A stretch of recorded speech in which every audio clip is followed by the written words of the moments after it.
Hello and welcome back to the Electronic Intifada live stream for Thursday, February 26th. Thank you for tuning in. I'm Nora Barrows-Friedman with my colleagues Ali Abunimah, Jon Elmer, and Tamara Nassar. Asa Winstanley is off today. It's day 874 of Israel's genocide in Gaza. Coming up, we speak to Mohammed Shehada, a Palestinian analyst and writer from Gaza, about Gaza's future in the context of the corrupt fantasies and harsh realities of Trump's plans and the so-called Board of Peace. Later on in the program, Jon will cover the massive U.S. military buildup of warships and fighter aircraft threatening, again, to attack Iran. But first, let's take a look at the news. Here's a brief summary of some of the latest developments this week in Palestine. Israel continues to kill and injure Palestinians across the Gaza Strip 4.5 months into the fraudulent ceasefire, while adequate and dignified shelter materials, food supplies, and medications continue to be blockaded by Israel and its Western partners. Heavy rains once again hit Gaza this week, flooding thousands of tents and leaving families without proper protection from the elements. 2 Palestinians were killed on Wednesday evening in eastern Deir el-Balah in central Gaza in an Israeli attack that targeted civilians, according to medical sources at the Al-Aqsa Martyrs Hospital. On Tuesday, a Palestinian was killed in an Israeli drone attack in Gaza City, according to the Wafa news agency. The Palestinian Ministry of Health in Gaza says that as of February 25th, 618 Palestinians have been killed and more than 1,600 injured since the so-called ceasefire agreement went into effect last October. Writing in Middle East Eye this week, journalist and researcher Maha Husseini reports that, quote, despite the relative lull in large-scale bombardment, attacks have not fully ceased. On the first 2 days of Ramadan, the Israeli military killed 2 Palestinians and injured 4 others across the Gaza Strip. Husseini adds that since 2023, Palestinians in Gaza have observed Ramadan under Israeli-imposed starvation, quote, during which Israeli forces killed hundreds of Palestinians waiting for aid in Gaza City in what was dubbed the Flower Massacres.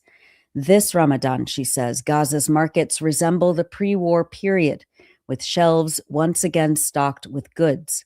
Quote, yet for many in Gaza, those items remain largely out of reach, unaffordable amid the near total devastation of the impoverished Strip's economic sector.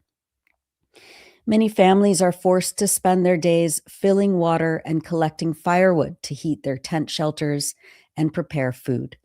By the end of January, only about 20% of the allotted 1,500 trucks of cooking gas have entered Gaza, Husseini notes, so families are dependent on dwindling amounts of firewood to cook during Ramadan. Excuse me. This photo by Khamis Al-Refi shows a family holding their first iftar of Ramadan on the rubble of the Al-Abbas Mosque on February 18th. The mosque was bombed by Israel during the genocide. Israel is continuing to deny medical evacuations to children and adult patients alike after nearly 2.5 years of genocide and the destruction of the health system across Gaza.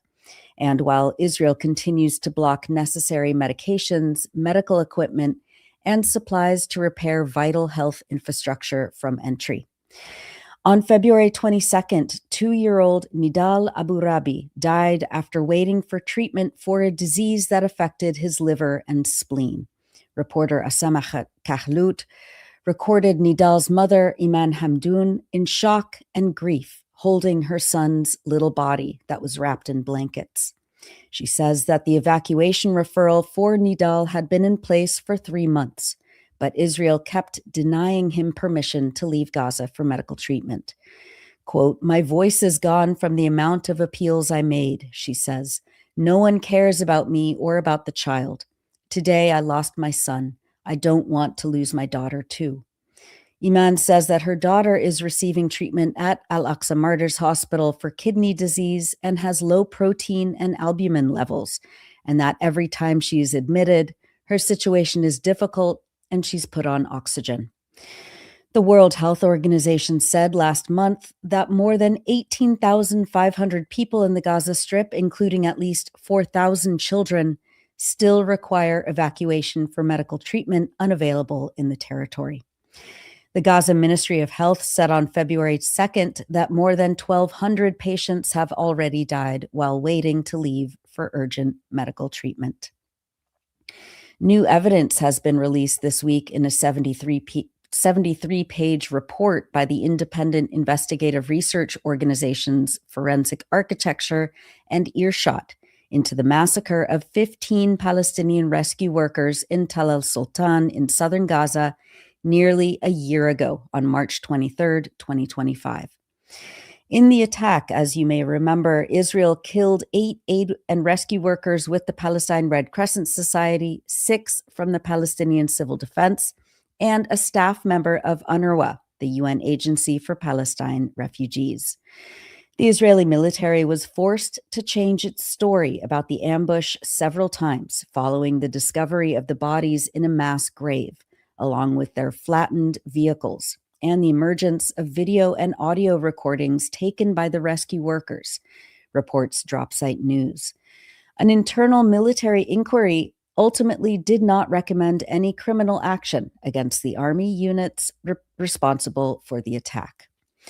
Earshot and Forensic Architecture's investigation, their report says, quote, offers detailed evidence regarding the circumstances of the incident in Tal al-Sultan, including extrajudicial executions, a survivor being forced to work at an Israeli military checkpoint, and efforts to conceal, disturb, and erase evidence relating to the attack.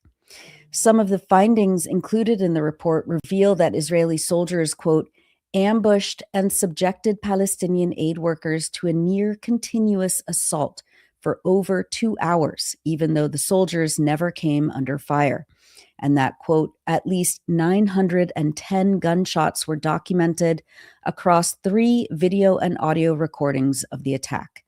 The vast majority of these gunshots, at least 844, were fired over just 5 minutes and 30 seconds. At least 93% of the gunshots recorded in the first minutes of the attack were fired directly towards the emergency vehicles and aid workers by Israeli soldiers, the report adds. And during this time, at least 5 shooters fired simultaneously. Witness testimonies suggest as many as 30 soldiers were present in the area. Furthermore, Israeli soldiers, quote, first maintained fixed firing positions from the elevated sandbank, then walked toward the aid workers while continuing to shoot. Upon reaching the aid workers, the soldiers moved between them and the vehicles and executed some of the aid workers at point-blank range, as close as 1 meter away, DropSite notes. In the 37 days following the attack, one of the 2 survivors was detained without charge, tortured, and interrogated in relation to the incident at the Sde Teiman detention camp.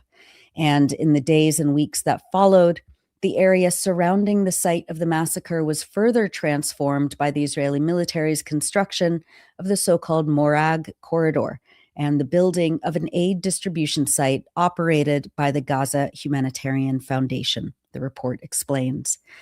Speaking to DropSite, former UN official in Palestine, Jonathan Whittall, who was one of the team members on the ground when the mass grave was discovered 5 days after the attack, and who provided evidence to Forensic Architecture and Earshot for their investigation, said, quote, following our discovery of the mass grave, the narrative from Israeli forces shifted multiple times. We were fed several versions of a blatant lie. The men we retrieved last year were medics. We found them in their uniforms, ready to save lives, only to be killed by Israeli forces, fully aware of their protected status. This illustrates an abhorrent disregard for international law, he continued, where any Palestinian in an Israeli-designated evacuation zone is targeted regardless of their civilian status. It highlights the total lack of accountability under which these forces operate. International governments continue to arm and trade with a leadership accused of genocide, whose soldiers massacred medics and buried them in a grave marked by the siren light of the ambulance they destroyed, Whitall said. On Tuesday, the British Palestine Committee hosted a launch event for the new report in the UK Parliament. In addition to providing the findings of the report, researchers included evidence that a British reconnaissance plane flew over the site of the massacre only 2 days following the killings. The committee and the research groups are demanding that the UK government, quote, reveal any footage taken during that flight, as it may contain evidence crucial for bringing the perpetrators of the massacre to justice for their crimes under international criminal law. Speakers warned that failure to do so may amount to obstruction of justice. Turning to the occupied West Bank, Israeli soldiers and settlers shot and killed 2 Palestinian teenagers this week. In the early morning hours of Sunday, February 22nd, Israeli forces killed a 17-year-old Palestinian boy in the northern town of Beit Furik. According to Defense for Children International Palestine, Mohammed Wahbi Abdulaziz Hanani had just finished evening prayers in the Zalmut Mosque on Saturday evening when Israeli forces in heavily armored military vehicles arrived in the area. Mohammed and other young Palestinians allegedly threw stones toward the military vehicles for about 2 minutes before Israeli forces opened fire, striking Mohammed in the head from a distance of about 40 meters. The children's rights group reported that, quote, soldiers rushed toward Mohammed, who had collapsed on the ground, and searched the area before an Israeli military ambulance arrived, and its military paramedics began to administer first aid. A few minutes later, a Palestinian ambulance arrived at the scene, and Israeli soldiers obstructed the paramedics' access to Mohammed. After several minutes of discussion, the Israeli soldiers allowed the Palestinian paramedics to provide first aid under their supervision. The Palestinian ambulance transported Mohammed to the Rafidia governmental hospital in Nablus. On the way, it encountered a closed military checkpoint, delaying the trip by several minutes. Mohammed's heart stopped in the ambulance, and paramedics conducted cardiopulmonary resuscitation until they reached the hospital, where doctors in the operating room cleaned the wound and tried to stop the bleeding, but he was pronounced dead just after midnight. Mohammed is the 4th Palestinian child killed by Israeli forces in the occupied West Bank in 2026, according to documentation collected by DCIP. Israeli forces and settlers killed 56 Palestinian children in the occupied West Bank in 2025. On February 20th, Israeli settlers shot and killed 19-year-old Nasrallah Abu Siyam in the village of Mukhmas. The armed settlers invaded the village and attacked a farmer. Abu Siyam and other residents intervened to defend the farmer, and Israeli forces then arrived and shot tear gas, sound grenades, and live ammunition. A resident of the village, speaking to the Associated Press, said that, quote, when the settlers saw the army, they were encouraged and started shooting live bullets. He added that the settlers clubbed those already injured with sticks after they had fallen to the ground. Abu Siyam was a U.S. citizen born in Philadelphia. His family has demanded accountability for his killing, while the U.S. State Department told reporters that it was, quote, carefully monitoring the situation. Elsewhere in the West Bank, Israeli settlers torched and desecrated a mosque in the village of Tel, southwest of Nablus, on February 23rd. Settlers sprayed racist graffiti on the walls of the Abu Bakr as-Siddiq Mosque, including slogans such as price tag and revenge. Other settler attacks were reported in Susia, Masafir Yatta, Jerusalem, and in Jalud near Nablus. We've published many features in the last week, but we wanted to highlight Noor's short life of unimaginable suffering by Sumaya Nassar, a teacher writing from Gaza. When the genocide on Gaza began, my daughter Noor was not yet 3 months in my womb, Nassar writes. Quote, I carried her inside me while living the bitterness of displacement and the cruelty of war. She was born in April 2024 under the harshest of conditions, amid a suffocating siege. She became the hope that kept me alive. I named her Noor, which means light, so she could guide me through the darkness surrounding Gaza. In mid-September, my family and I fled to a house in Deir al-Balah. I hoped we would finally be safe in an area the Israeli occupation had declared a, quote, safe zone. On the morning of September 23rd, 2025, I woke early, dressed my daughter, gently combed her soft hair, and prepared her to meet her grandparents who had arrived from Gaza City at midnight. Then a violent explosion shook the entire place. I didn't look for anything except Noor. I screamed her name again and again. Then I suddenly heard her father yelling, help, Noor, quick. We found her lying on the ground. She had fallen from the 3rd floor all the way down to the lower level when the upper floor was bombed. Still, unmoving, no trace of blood. I screamed. My husband and I were terrified to even touch her. Our hands froze above her tiny body. Her uncle, Mohammed, 22, gently placed his hand over her heart and felt a faint heartbeat. He looked at us calmly and said, she's still alive. My husband ran outside without realizing he had no shoes on, searching desperately for any means of transport. He saw our neighbor getting into his car, heading to the market, and begged him to take them to the hospital. My husband tried to pick up Noor, but he couldn't. His hands were trembling uncontrollably, and fear had numbed his entire body. So Mohammed carried her gently and placed her in the car. I went with them to the hospital.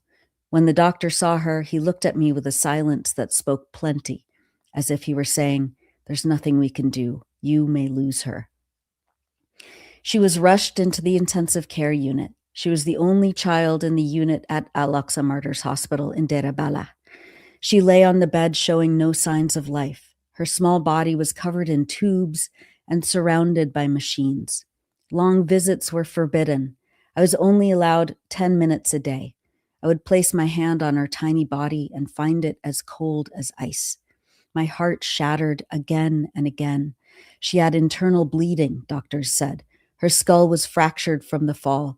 Every minute I prayed that her bleeding would stop, that she would survive.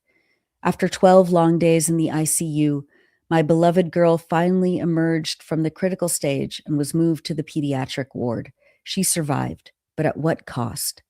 The head injury, and what doctors said was bleeding in her brain, caused Noor to lose her sight and her ability to move. After a long period in the hospital where doctors were unable to offer the treatment my daughter needed, I had no choice but to return with her to a tent in a displacement camp in Deir al-Balah where we had found shelter. I stand helpless before her suffering. I cannot restore her vision. I cannot help her walk or play with other children. She cries constantly out of pain, boredom, and confusion. Every few seconds, she calls out, Mama, just to make sure I'm beside her. She clings to me, believing that I can protect her, even from Israeli airstrikes.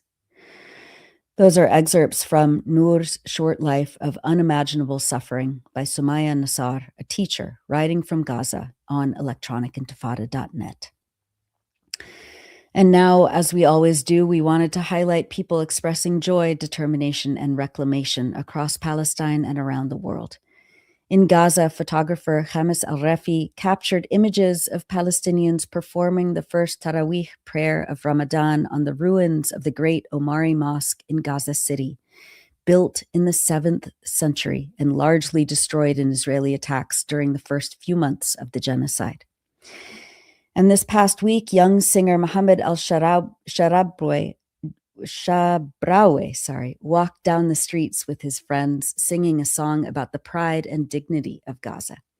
The lyrics are, quote, "For your sake, your people stand noble. Oh, our steadfast Gaza, there's no way that Israel can take Gaza. The people of Gaza declared it. For your sake, the siege will be lifted. With you, we die with our heads held high. We will come out from beneath the wall. The people of Gaza declared it. كرمالك الشعب كقاصر يا غزتنا الآبية فشرت إسرائيل كانوها الغزاوية كرمالك يعلى الحصار ومعاكي من موت كبار من تحت الجدار كانوها الغزاوية. And that's it for the news roundup. As always, go to electronicintifada.net for much more, especially to read our new features by our brave writers in Gaza. You're watching the Electronic Intifada live stream. I'm Nora Barrows-Friedman with my colleague Ali Abunimah. Hi, Ali. Hi, Nora. It's good to see you. It's good to be back. It feels like a long time when we are away from the show for a week. So Yeah. I'm glad to see you and see everyone back. And thank you for that update. So much is happening. I know. And Yeah. that picture of the Omari Mosque of people gathering there warmed my heart in a way. I remember visiting it in 2013 when it had just been restored, and it's this beautiful ancient building, and seeing it absolutely devastated during this genocide, on top of all the human loss and suffering, was really heartbreaking. So seeing people there and seeing the pictures of people already gathering the stones to restore it and rebuild it, it just shows, people that they're not going away. They're not giving up their land and their history. They're rooted in it.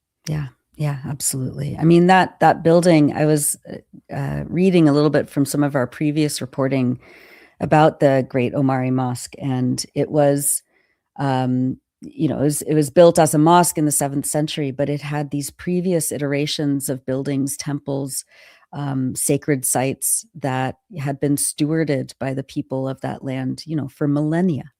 And in a second, on, I think it was December 8th, 2023, Israeli warplanes destroyed most of it. And it's just, it's a testament to the depravity of Israel and the steadfastness of the Palestinians in Gaza. Yeah, we can, maybe later in the show, have time to mention historian Ilan Pape's piece that we published this week, because it relates to this. But they're using bombs to write the fake Zionist narrative that Palestine was always and only a Jewish land, and to erase the many other cultures, influences, religions that have always been part of Palestine and still part of its heritage. So maybe we'll have time to talk about that later. Yeah, we should. Absolutely. Well, we have a packed show today. We're going to hear from Jon after our interview with Mohammed Shehada, but we did just recently sit down with Mohammed and talk about all of these just deplorable plans of U.S. and Israeli officials in terms of Gaza. So let's go. This is fresh. We recorded it. Was it this morning for you or last night for you? With the time difference. I'm in Jordan, you're in California, so we're on different planets practically. But just to accommodate Mohammed's schedule. But it's a very rich discussion. I mean, he is so full of facts. I mean, it's just incredible. You're going to get so much out of this. We didn't want to stop, but we had to. Eventually, we had to call it off. And we'll bring him back for sure. Enjoy. I mean, it's really a rich and informative discussion. It is. All right, let's go to that now. You're watching and listening to the Electronic Intifada live stream. I'm Ali Abunimah, here with my colleague Nora Barrows-Friedman. U.S. President Donald Trump convened his so-called Board of Peace for its first major meeting in Washington last week. It was presented as a grand diplomatic breakthrough, but it was nothing of the sort. The gathering assembled U.S. vassal leaders from the region and dozens of marginal states, allegedly to discuss Gaza's future, while Palestinians themselves were almost entirely excluded. But even some of Washington's most loyal European client states boycotted the gathering, although the European Union sent a high-ranking representative, a move which prompted criticism from a number of European governments. Billions were supposedly pledged for reconstruction, but the money, if it ever comes, has many chains attached. The disarmament of Hamas, mercenary occupation troops under the guise of an international stabilization force, and political and social engineering of the Palestinian population designed in Washington. The premise is that Palestinians must first submit politically and militarily before they are permitted to rebuild any of what Israel has destroyed. And they are not the ones who will be allowed to rebuild anyway, with vulture property developers and snake oil salesmen salivating over Gaza as a real estate opportunity to cash in on, a testing ground for dubious crypto scams, or a laboratory for dystopian and totalitarian social control through electronic currencies, tokens, and biometrics. The meeting also signaled Washington's determination to sideline what's left of the United Nations and replace any multilateral bodies with a one-world government run by dictator for life Donald Trump. Joining us now to talk about all of this is Mohammed Shehada. Mohammed is a Palestinian analyst and writer from Gaza and a visiting fellow with the European Council on Foreign Relations. Thank you for joining us once again, Mohammed. Thanks so much, Ali, for having me. Good to be Good back. to see you again. Thanks, Nora. Mohammed, let's start with this excerpt of former British Prime Minister Tony Blair speaking at that Board of Peace meeting in Washington. Decades, Gaza's governance has been characterized by extremism, corruption, ineffective institutions, and the complete absence of a route to prosperity for the Gazan people. Yet, as President Trump recognized, its potential has always been vast. 25 miles of Mediterranean coastline, proximity to great regional and global markets, and a young, dynamic population with a median age of 19. So today we set out profound changes necessary to rebuild Gaza for Gazans. Gaza not as it was, but as it should be, including its governance. Mohammed, Tony Blair went on to paint a vision of a Gaza full of tech entrepreneurs, and he claimed that Trump's so-called 20-point plan is the only hope for Gaza. What's your reaction when you hear Blair's comments? What do they tell us about the mindset of those involved in the Board of Peace and how they view Palestinians, as well as how they see the future of Gaza? In particular, talk about their vision for what they're calling New Rafah. Well, basically, with Blair listening to these remarks, it deepens my understanding of why Brits like to use the word twat to describe him constantly. The guy is insufferable. Not even his own people can bear the sight of him. There's this sort of schizophrenia in Blair's own words here compared to when he was in the UN, compared to when he was as Prime Minister of the UK. So when he was having this job as the UN envoy or quartet something for Palestine, he said verbatim, we were wrong to boycott Hamas in 2006. We could have done business with them. We could have established a common ground with them. When he was Prime Minister, he even allowed 2 Hamas leaders into the UK to exchange knowledge and experiences in Northern Ireland. They went and visited Belfast and toured and met with loyalists and separatists and tried to, he even arranged meetings with them with The Guardian and other newspapers and the House of Lords, House of Commons. And mainly not because of Blair having an interest in this. He had just some critical-minded chief of staff back then, Jonathan Powell, who thought that we need to try things differently. Now you're dealing with a moral carcass, a rotting corpse. He's talking about Gaza as an issue of bad governance without a single mention of Israel. He's been to Gaza. He took selfies with the rubble in my own neighborhood in 2014. He saw everything in there with his own eyes. Not a single mention of the destruction. It's just a problem of bad governance. And the solution that he proposes with the clique of entrepreneurs or of misery is basically we need to, as you, Ali, said, we need to use Gaza as an opportunity for business vultures to make the most profit out of it. So the idea of New Rafah was born as a dystopian mix. It's a mix together Mad Max, Fallout, Hunger Games, Minority Reports, etc., and put on top of it Squid Game to make the sort of capitalist profit. And that's how you end up with New Rafah. So it's supposed to be a concentration camp where people would be locked in, never allowed to move back to the rest of Gaza. They are kept there, surrounded by an ocean of Israeli soldiers with a ginormous buffer zone that Israel itself calls an extermination zone. If you step a foot there, you're neutralized, you're murdered on first sight. Inside that camp, it would be run by the proxy gangs that Israel had cultivated that have links to ISIS, that are drug dealers, sexual predators, murderers, collaborators, etc. In the New Rafah itself, it is a Potemkin's village. It's supposed to be there as a showroom of what Israel will pretend its intentions in Gaza are, which is, look, here's a nice area with a pretend population of 25,000 people. We're giving them food. We're giving them shelter. It's not our fault that the rest of Gaza is a howling wilderness and a wasteland. It's Hamas's fault. It's Hamas not playing ball with Trump. Well, look, we're not doing a genocide because New Rafah is a testament to this. If you look at the small print in the New Rafah plan, people there would not be given any housing. There would not be any permanent structure. They would be shipping containers. It's called containerized smart housing solutions. People in the New Rafah would have to submit to thorough, meticulous, around-the-clock biometric surveillance 24/7.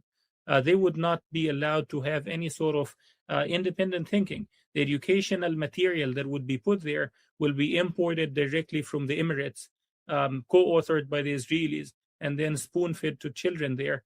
People in that area, they would basically, according to Ari Lightstone, the grand architect of that New Rafah plan, they would have only one freedom, and that is the freedom to move into Egypt and beyond. Quite literally. That's the only freedom that they would have. They don't have the freedom to go back to West Gaza. It's only to Egypt and beyond. Otherwise, you stay stuck there. You get food rations that are distributed on a daily basis with this biometric surveillance. Otherwise, you're good for dead. The idea of New Rafah was born out of two precedents. One is Syria. Back in the first Trump administration, there was the idea of New Syria, Old Syria, West and East. And they were divided by the Euphrates. And Trump's administration were talking about East Syria, the area run by the Kurds, becoming a new Dubai, a new Singapore, a new whatever. And it turned out to be a scam. They kept talking about that New Syria would have reconstruction money, funding, it would prosper. West Syria under the Syrian government would be sanctioned, buried under sanctions. People there would starve to death. It would wither and die, and people there would be begging, kicking, and screaming to be allowed into East Syria. That was one precedent. The other one is the genocide in Myanmar. So the Burmese government is accused of genocide. They resort, a lot of European governments join the filing at the ICC and say it is a genocide, although they use the exact same argument that they deny when it comes to Gaza. But as soon as that issue becomes a debacle to the Burmese government, they resort to a PR stunt. And that was to create what is called a model village. They created two model villages that are housing at most 314 Rohingya families out of 1.2 million people that were kicked out to Bangladesh. And people in those two model villages are caged in, are basically prisoners. And the housing that they have there, it's called dwellings. It doesn't have a bathroom, doesn't have a kitchen. There's no communal kitchen. There's no electricity. There's no infrastructure. There's no transport. And that's exactly the blueprint for New Rafah. And on top of this, the people that would design this very primitive cage, I saw an image of the rendering, what it should look like. It looked like a prison from El Salvador. And the people that would design this, they are bragging that they are set to make 300% profit out of this, that they are set to make the most unprecedented lucrative contracts with the most lucrative profits possible in their history. One group that was approached for this is a group called Alligator Alcatraz. It's a group that has been subcontracting for ICE. They built a prison in Florida. The official name of the group is Gotham from Batman. And basically, Alligator Alcatraz, a friend of mine that interviewed them, spoke to them, investigated the issue. She told me that they had a direct line with Susie Wiles. The head of Alligator Alcatraz was friends with Trump's chief of staff. And that gave them an inside track in the White House to basically get the contract for New Rafah and Gaza and humanitarian aid being allowed into Gaza, as well as commercial trucks, without any bidding or vetting or competition or none whatsoever, without any transparency. And they were promised something to the extent of $1.7 billion. It was mind-blowing to the owners of Alligator Alcatraz. But here's the twist. The owner of the group, according to my friend, she said that the owner of the group was so reluctant and so concerned by the bad PR and the illegality of operating in this concentration camp of New Rafah that he contemplated the idea of creating a subgroup, another company, a fictitious company that would be awarded that contract, and then he would take the profit to his own Alligator Alcatraz. So imagine for a second, a group called Alligator Alcatraz is so terrified of the bad PR that would come after its name, that would tarnish its reputation if they implement Trump's plan for peace, prosperity, and stability. That tells you everything about that Board of Peace. Mohammed, the New Rafah plan sounds absolutely horrible. We've spoken about different aspects of this in recent weeks. Basically, it's a high-tech biometric concentration camp. Is it going to happen, though? I mean, that's, are they going to pull it off? Oh, that's a very good question. I don't think that they are even trying to pull it off. So when I spoke to people at CMCC, that's the Center for Military Civilian Coordination that Trump created in Kiryat Gat to implement his so-called ceasefire peace plan, whatever. So basically people there, they understood that New Rafah is unworkable. It's unimplementable. You cannot just expect that people would run begging for shelter, begging for room in this concentration camp, only if you dump a few more kilos of food for them on the road, then they would run immediately there. It doesn't work like Roadrunner, where you just scatter around some crumbs of bread and then the people would come running mindlessly. They understood that. They understood that there's the other problem of the gangs that are in that area, the proxy gangs that are notorious for taking part in the starvation, in the creation of Israel's famine in Gaza. And people understand, like people in Gaza are not stupid. Neither are the people at CMCC. They understand this is unworkable. And that's why, like, the idea of New Rafah, it started with the ambition of having 500,000 there. Then it went down to 25,000. From 500,000 to 25,000 is a giant, significant downgrade. And it is basically the understanding that it's unworkable. But at the same time, I saw an Israeli estimate that said there is about 20,000 people in East Gaza. That is the gangs, their families, and people that they lured in. I spoke to a journalist that interviewed people that were formerly part of the Abu Shabab gang. They said that anyone that moved into the Abu Shabab area is dealt with as a prisoner. They're locked in, their cell phones are confiscated, their movement is restricted. They get food rations as inmates in a concentration camp, but they're not allowed back into West Gaza. They're not allowed to move freely, and they're just locked up there. And basically, Israel would not have a difficult time of putting a few caravans together, piecing in this sort of cleared area, and then moving in a pretend population of the gang and their families and people that fled there, and then pretending that this is New Gaza, this is New Rafah. Israel has been doing this already. If you look, there is a center called the Center for Peace Communication in Washington. It's basically, it has one main function, which is to platform those gangs around the clock, to try to whitewash them and sell them to the elite in Washington, to say that, look, this is New Gaza, this is a new de-radicalized population, those people believe in coexistence, etc. So I have a friend who runs a think tank in DC, and she went to Israel at some point, and she met with representative of the Israeli government, civil society, blah, blah, blah, and they were trying to sell her Abu Shabab, Yasser Abu Shabab, as, quote, a grassroots civil society activist that believes in peace and coexistence. His widow, now Amna Abu Shabab, was just added to the board of an Israeli NGO that works with educational reform, de-radicalization, coexistence, love, peace, happiness, joy, etc. And her name is on the board only as Amna. It doesn't mention the last name Abu Shabab. But it's basically, if you just open any of those websites, Center for Peace Communication, Atlantic Council, Washington Institute for Near East Policy, any of those garbage NGOs in DC, you would find them around the clock trying to platform Abu Shabab and the other gangs as the promise of New Gaza. And I assume that's the same think tank or the same circles who placed the op-eds in the Wall Street Journal on behalf of Yasser Abu Shabab. Well, basically, it was a scheme. So there was a center in Israel called the Jerusalem Media Center that would contact newspapers like the Washington Post, Wall Street Journal, and others, and they would pitch them, quote, authentic Palestinian voices on the ground.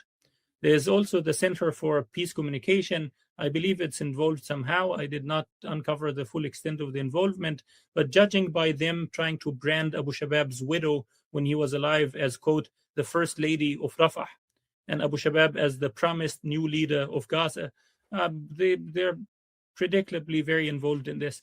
And basically, a couple of other of those NGOs that have been working on brandishing a couple of collaborators and selling them to a Western audience and saying, look, this is the new Palestinian intelligentsia. With the Wall Street Journal, they ran this article by Abu Shabab, who notoriously didn't know how to read or write. He dropped out of 4th grade because he was a genius, then turned to drug dealing, joining groups that are linked to ISIS, etc. But there was a more remarkable case with the Washington Post. There were a couple of articles written there by a young Gazan lawyer. And basically, a journalist from the Wall Street Journal itself told me that in both instances, it was the Jerusalem Media Center and some of those NGOs in Washington that got that article published. How did they get in touch with someone in Gaza itself? Well, there's a couple of regional powers that are involved in this. That's another story. But basically, with that instance, they published an article trying to talk about New Rafah, where the war is over, where people are living happily, in peace, having opportunities, everything that life can offer. There's an open buffet of food that never runs. It's the land of milk and honey. And then it took me a couple of minutes to just find a picture with that guy sitting side by side with Yasser Abu Shabab, holding a gun and smiling and cuddling and spooning and whatever. And that article was shared by the White House. It was shared by a lot of American politicians. And then I had a journalist from the Washington Post itself writing me and saying this article was published without any editorial oversight. We had no idea that it was being pushed through. It probably came from the top. And just to remind people, of course, that Yasser Abu Shabab is the militia leader, the collaborator. When we had you on the Electronic Intifada podcast in June last year, you spoke to us about those ISIS-linked collaborator gangs, and the most prominent leader was Yasser Abu Shabab, and he ended up being killed by the resistance, it appears, in December. So he is no more, but the collaborator gangs are still there, it seems, according to what you're saying. Nora, you wanted to come in. Yeah, I mean, I just, and your description of, the new Rafah area, I mean, I couldn't help but remember the stories of Theresienstadt, the model concentration camp that the Nazis in Germany had built to show off how humane and compassionate the Germans were to the Jews and the Roma and everyone else who were being warehoused there, in order to deflect any sort of accountability or rumors at that time that that people were being sent to the gas chambers. Another aspect of this, of course, you mentioned the center in Kiryat Gat, the Board of Peace, Tony Blair, of course. Palestinians, however, are almost totally excluded from the governance of Gaza that the Trump administration is trying to impose, except for the so-called National Committee for the Administration of Gaza. This is a small group of Palestinians handpicked by the United States that will supposedly run local affairs in Gaza. It's nominally headed by someone named Ali Shath. He's a civil engineer originally from Gaza and a former official in the Palestinian Authority. He comes from a family with extensive ties to the Fatah faction run by the PA chief Mahmoud Abbas. Can you give us an update on the NCAG, again, the National Committee for the Administration of Gaza? what it's doing, how much actual involvement and on the ground administration it will be allowed to do, if it can do anything, and how much credibility it has on the ground.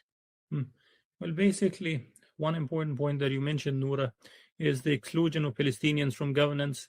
It's because the US, the Trump administration, is not planning to have any governance in Gaza, none whatsoever. They just look at this as a commercial opportunity. It's a quick get-rich scam. They basically look at Gaza and see how can we make the most out of it to line up in the pockets of Kushner, his buddies, Trump, his buddies, Ari Lightstone and his buddies, etc. And these are the words of people that are dealing with Ari Lightstone, with Kushner, with Trump, that I've spoken to. They keep telling me this whole new Gaza plan, this whole Trump deal is all about getting a lot of people rich, and then that's it. If there is anything that concerns the people of Gaza, it would be relegating them to cheap labor, to a tax haven that would be established there with tax-free startups with zero regulations. That is basically the report that came out in Israel's Channel 12 many months ago. It came out, I think, about 6 or 7 months ago, laid out the footprint of what was announced at that Board of Peace meeting. It basically said Larry Ellison, Peter Thiel, Jared Kushner, all of those billionaire buddies, they have their eyes on Gaza as a tax haven where they would exploit the population as cheap labor. That's the end of the story. That's why there's no structure of governance. The Board of Peace, the CMCC is a facade. So you have 2 American military people, a general, colonels, soldiers, etc. And you have 12 countries that sent a lot of diplomats in.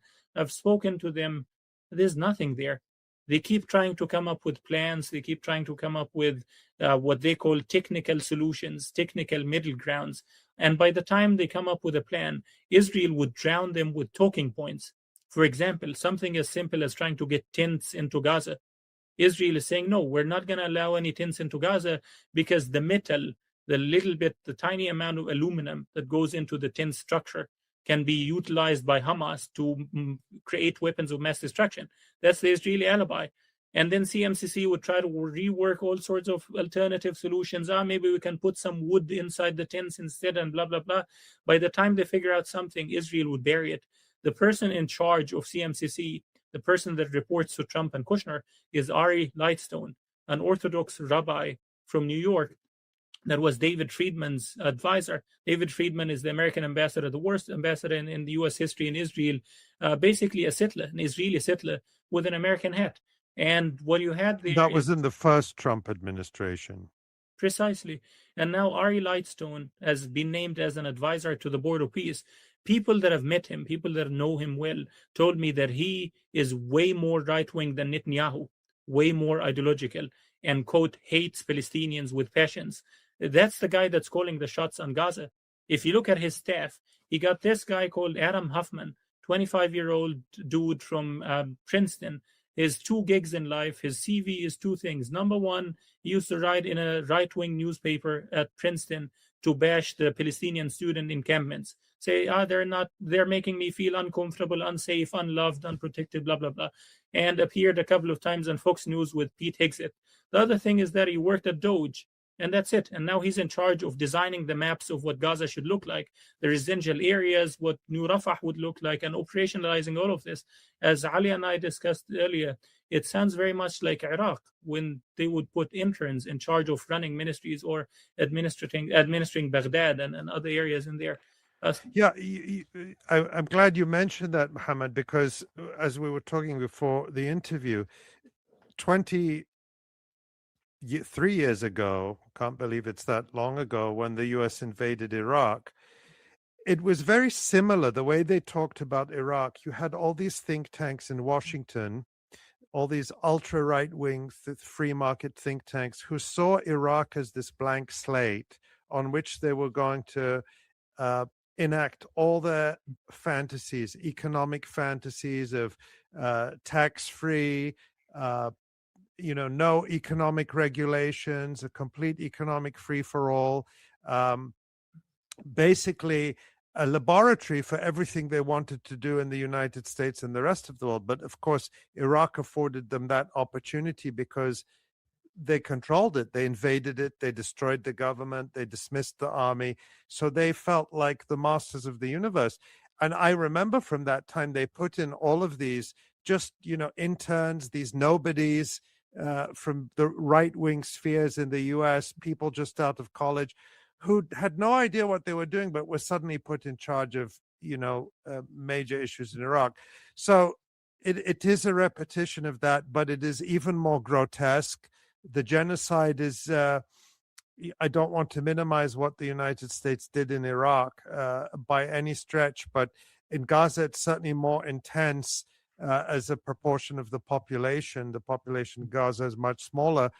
But, what an irony that Trump ran in 2016 on criticizing the Iraq war, and on his watch, the same utter horrors are being repeated and multiplied. Precisely. And it's like gross by any metric that you take. So basically, the UN, the World Bank, they put the cost of Gaza's reconstruction at about $60 to $70 billion. Trump just doubled that. He put it on $120 billion. You can guess where the rest of the money would go. Basically, with 𝐓𝐡𝐞, the new government, the committee that is supposed to run Gaza, I spoke to people in the committee. I spoke to people close to Dr. Ali. I listened to his interviews before assuming position in that committee. He seemed like a decent guy, very thoughtful. He was very critical minded. And I refer in the past tense was because as soon as he joined 𝐓𝐶AG, he just became a puppet. His statements are given to him by Mladenov, by Blair, etc., to be published or read out loud. So a ChatGPT would have done just as well. Basically, with Dr. Ali, before joining 𝐓𝐶AG, he did a couple of interviews where he takes pride in Palestinian resistance, even in armed resistance, refers to martyrs, people that have been martyred in Gaza, talks proudly about the Sumud, resilience, is extremely critical of Israel's occupation, apartheid. He uses a lot of the basic common sense terminology that we all agree upon at the international community or the human rights community. As soon as he joins 𝐓𝐶AG, all of that disappears completely. I spoke to a personal friend of his, a woman that has known Ali for about 30 years. She said, well, the Gaza committee is the distraction. It's just a facade. There's nothing there. There's nothing at all, none. I spoke to commissioners in that committee. They told me they had more questions than answers. One of them literally said, well, probably, Muhammad, you know better than us exactly what is happening at the moment. I was like, I have no idea what is happening. And he was like, exactly, because we were told nothing. So, for example, that committee was formed over a month ago. They were supposed to come into Gaza immediately, take charge of the government, take over from Hamas's government, take over the police, the ministries, etc. Until now, they remain a government in exile, stuck in Egypt. Not allowed, not a single one of them allowed into Gaza. With that committee, they have not been told up until this very moment, where would they sleep if they go into Gaza? Where would they live? Where would they work? Which kind of staff would they have? What kind of budget would they have? They have none of those answers. They met with the Palestinian Red Crescent in Egypt, and the representative of the Palestinian Red Crescent Society, they started to ask some practical questions. They were like, okay, are you going to provide sort of like a welfare payment or a salary to the widows of paramedics, ambulance men, and doctors that were killed by Israel's genocide? And they were like, we have no idea. We were never told. The only substantial meeting that they were allowed to have in Gaza or on the transfer of power in Gaza was with the municipalities to talk about sanitation, water, humanitarian aid, garbage disposal, and that's it. Nothing more, nothing government-wise. Blair met them reportedly and told them, you're not going to play a role with politics whatsoever. None, zero. And you're not going to play a role with disarmament and security. This is all left to the Israelis, to Trump, to mercenaries, private contractors, etc. The other thing about the committee is that Israel deliberately tried everything possible to put that committee on a collision course with the Palestinian society at large. So, for example, the commissioner of security, the guy that's supposed to take over the police in Gaza, that's supposed to take over the process of decommissioning, regulating arms, whatever, stability, ceasefire enforcement, is a collaborator. Sami Nasman was sentenced by a court in Gaza for he was sentenced about 15 years in prison for espionage. And He was allegedly personally responsible for the murder of 2 leaders of the Palestinian Islamic Jihad. I spoke to someone, a prominent Palestinian journalist, that investigated this story. He said that he was the guy that fired the shots that killed them personally. He was basically allegedly he was recruiting cells in Gaza.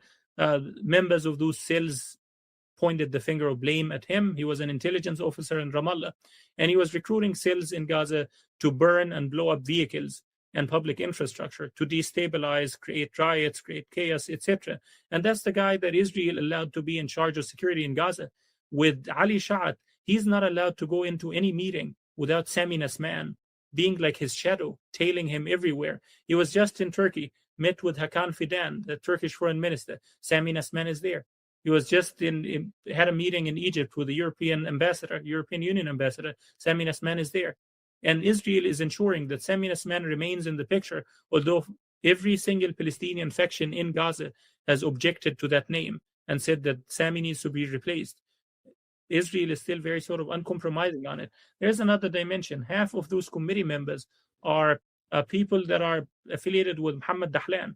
The Palestinian strongman, used to be a Fatah leader, exiled to the United Arab Emirates. He's the advisor of Mohammed bin Zayed, the president of the United Arab Emirates.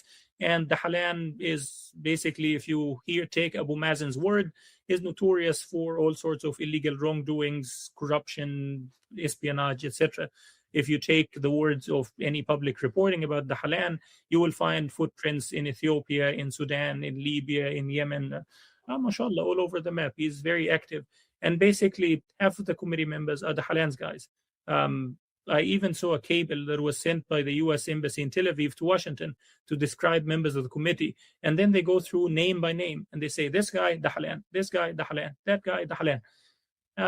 The committee members, the only thing they know is that they are getting a very hefty paycheck to keep them in line. They get about $18,000 per month to sit on that committee. That is paid by the UAE.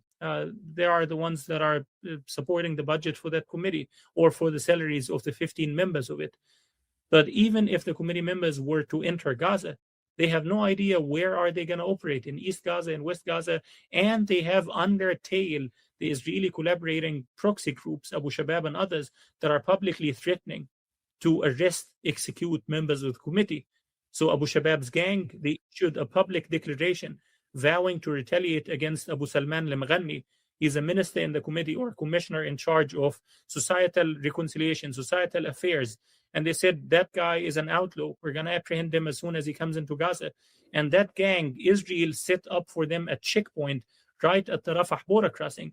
People that have been allowed to enter Gaza, which is a very, very fractional, insignificant minority. It's in the single digits. People that were allowed to enter Gaza, they would get abducted immediately by those gang members. Everything that they have is confiscated and stolen. They get blindfolded, beaten up, harshly interrogated, and then delivered to the Israelis, to an Israeli checkpoint, where there would be further interrogation, and then they would be allowed or caged into West Gaza, and that's it. So the committee, all in all, is just a facade to buy time. It's the same as New Rafah. The idea, like with 𝐓𝐡𝐞, there was this question that was puzzling me for so long. If Kushner, Trump, and all of those guys are talking about New Rafah, and New Rafah is the area that's going to be rebuilt, why are they allowing Israel until this very moment to destroy every single standing home and public infrastructure in that very new area, in that New Rafah? Israel just blew up the largest water distillation facility in that New Rafah. So why are they allowing this? And I posed that question to European diplomats, to CMCC, to experts, and no one is giving an answer.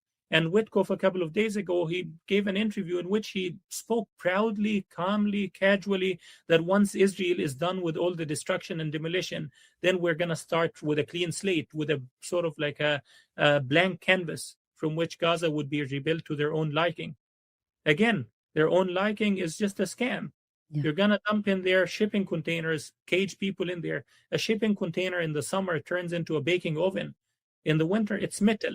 So any sound of wind or raindrops would drive you insane. It's unlivable. Yeah.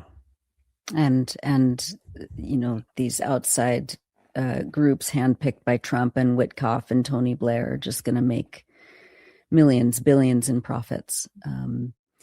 You mentioned this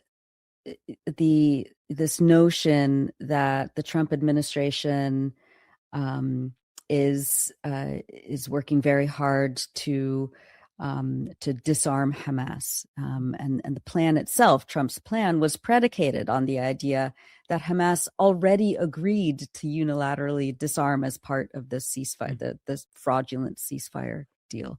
And, of course, this is not, in fact, the case. Hamas and other resistance groups in Gaza have repeatedly made clear that they're not just going to lay down their arms.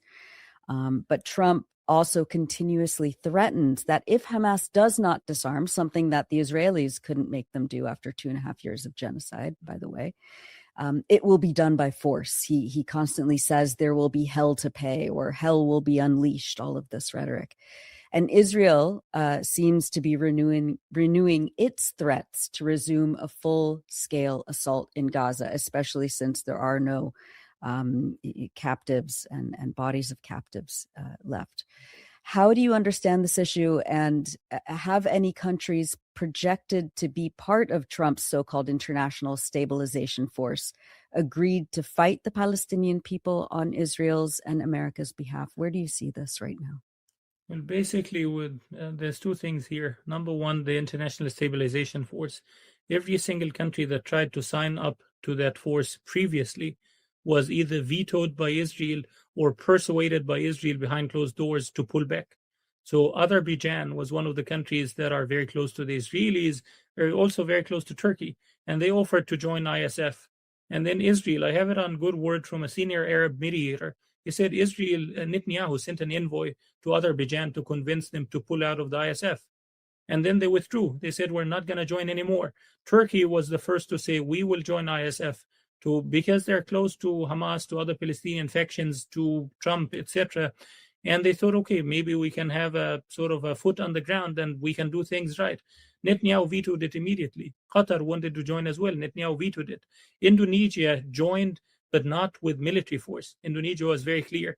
It's going to be a force of, or it's going to be troops that are sent there under a military umbrella, but they would be medics, engineers, humanitarian workers. Kyrgyzstan thought about joining. There's now about 5 countries that signed up rhetorically. Again, the word here is rhetorically. There's nothing official on paper yet. All of them signed up on the day the Board of Peace meeting was happening.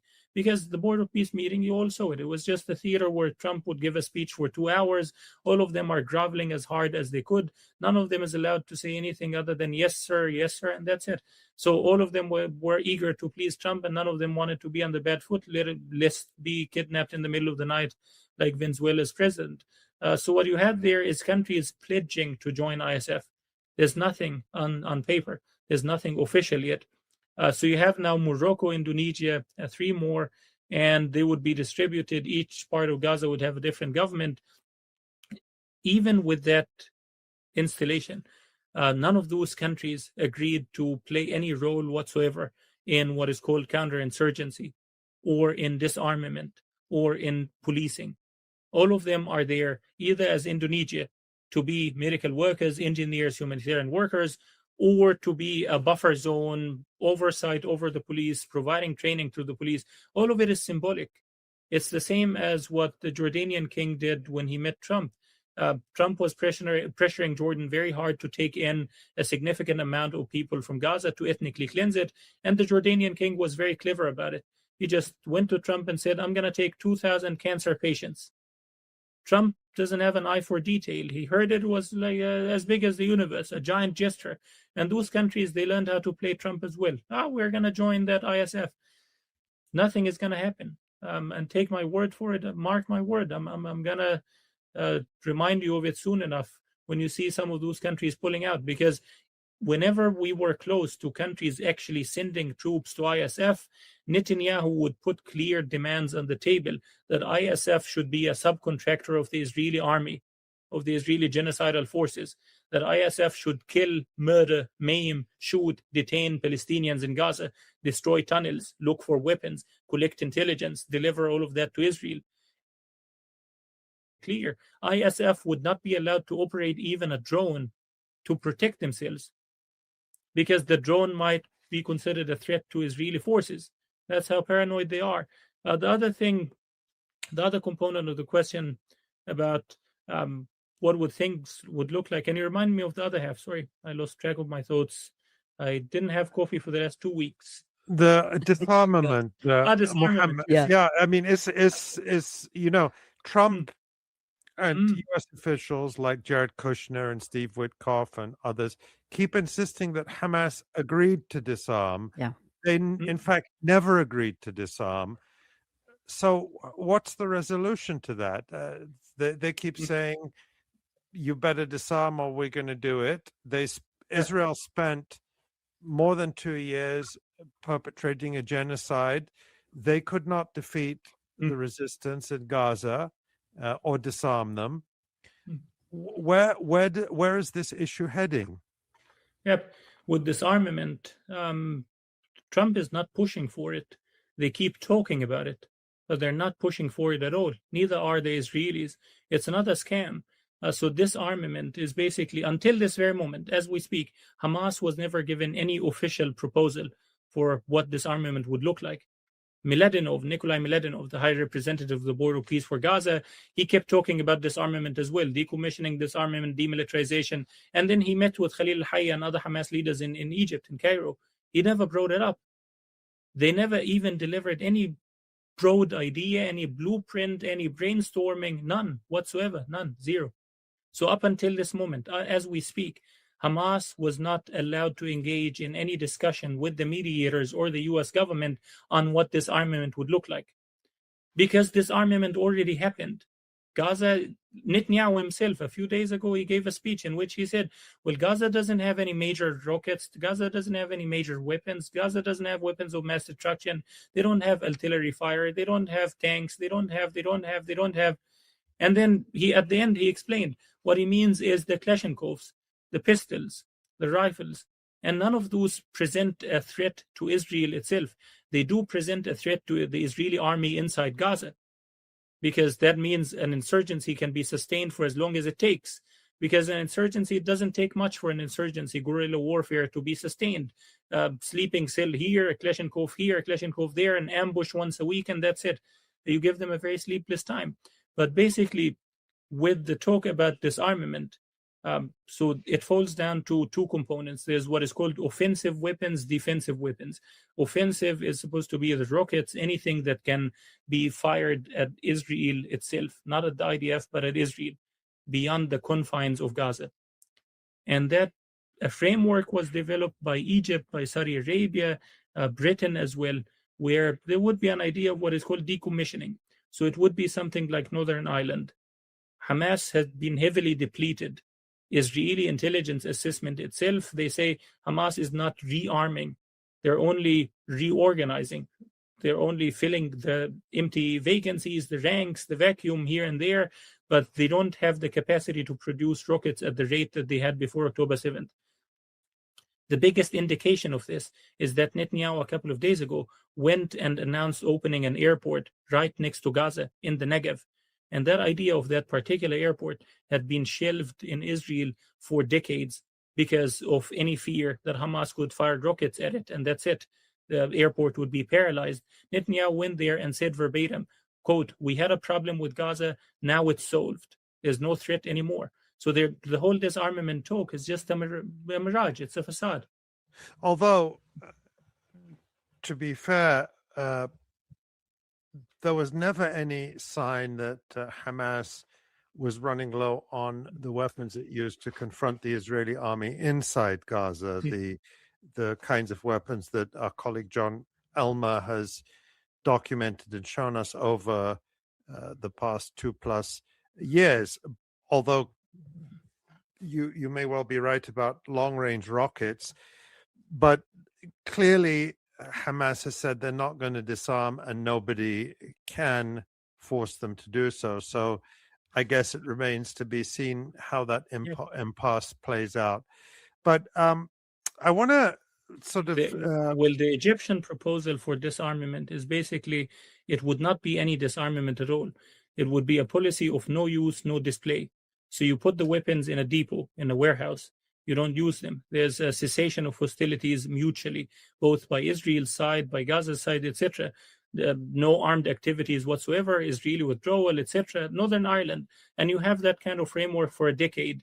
If there's a solution to the conflict at the end of it, those weapons would be destroyed. If there is not, then yeah, and that is that's an interesting discussion we should come back to one day. But those are ideas borrowed from the Northern Ireland framework, except in the Northern Ireland framework there was reciprocity.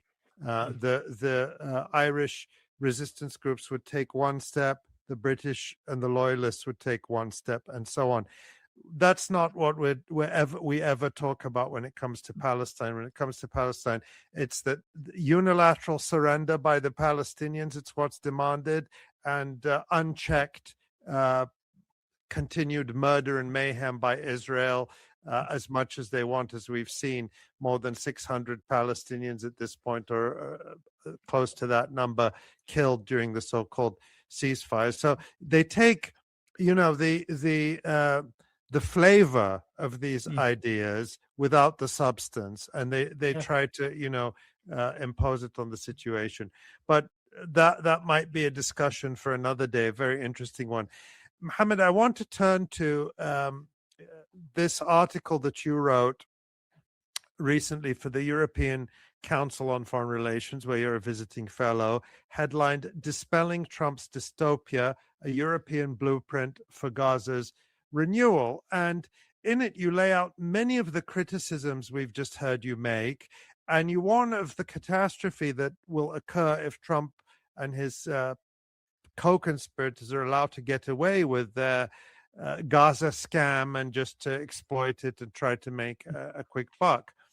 You write, quote, "To prevent this and perhaps prompt Washington to rethink its disturbing vision, Europeans, alongside key partners like Egypt, Qatar, Saudi Arabia, and Turkey, need to present a political and financial counteroffer that respects Palestinian needs."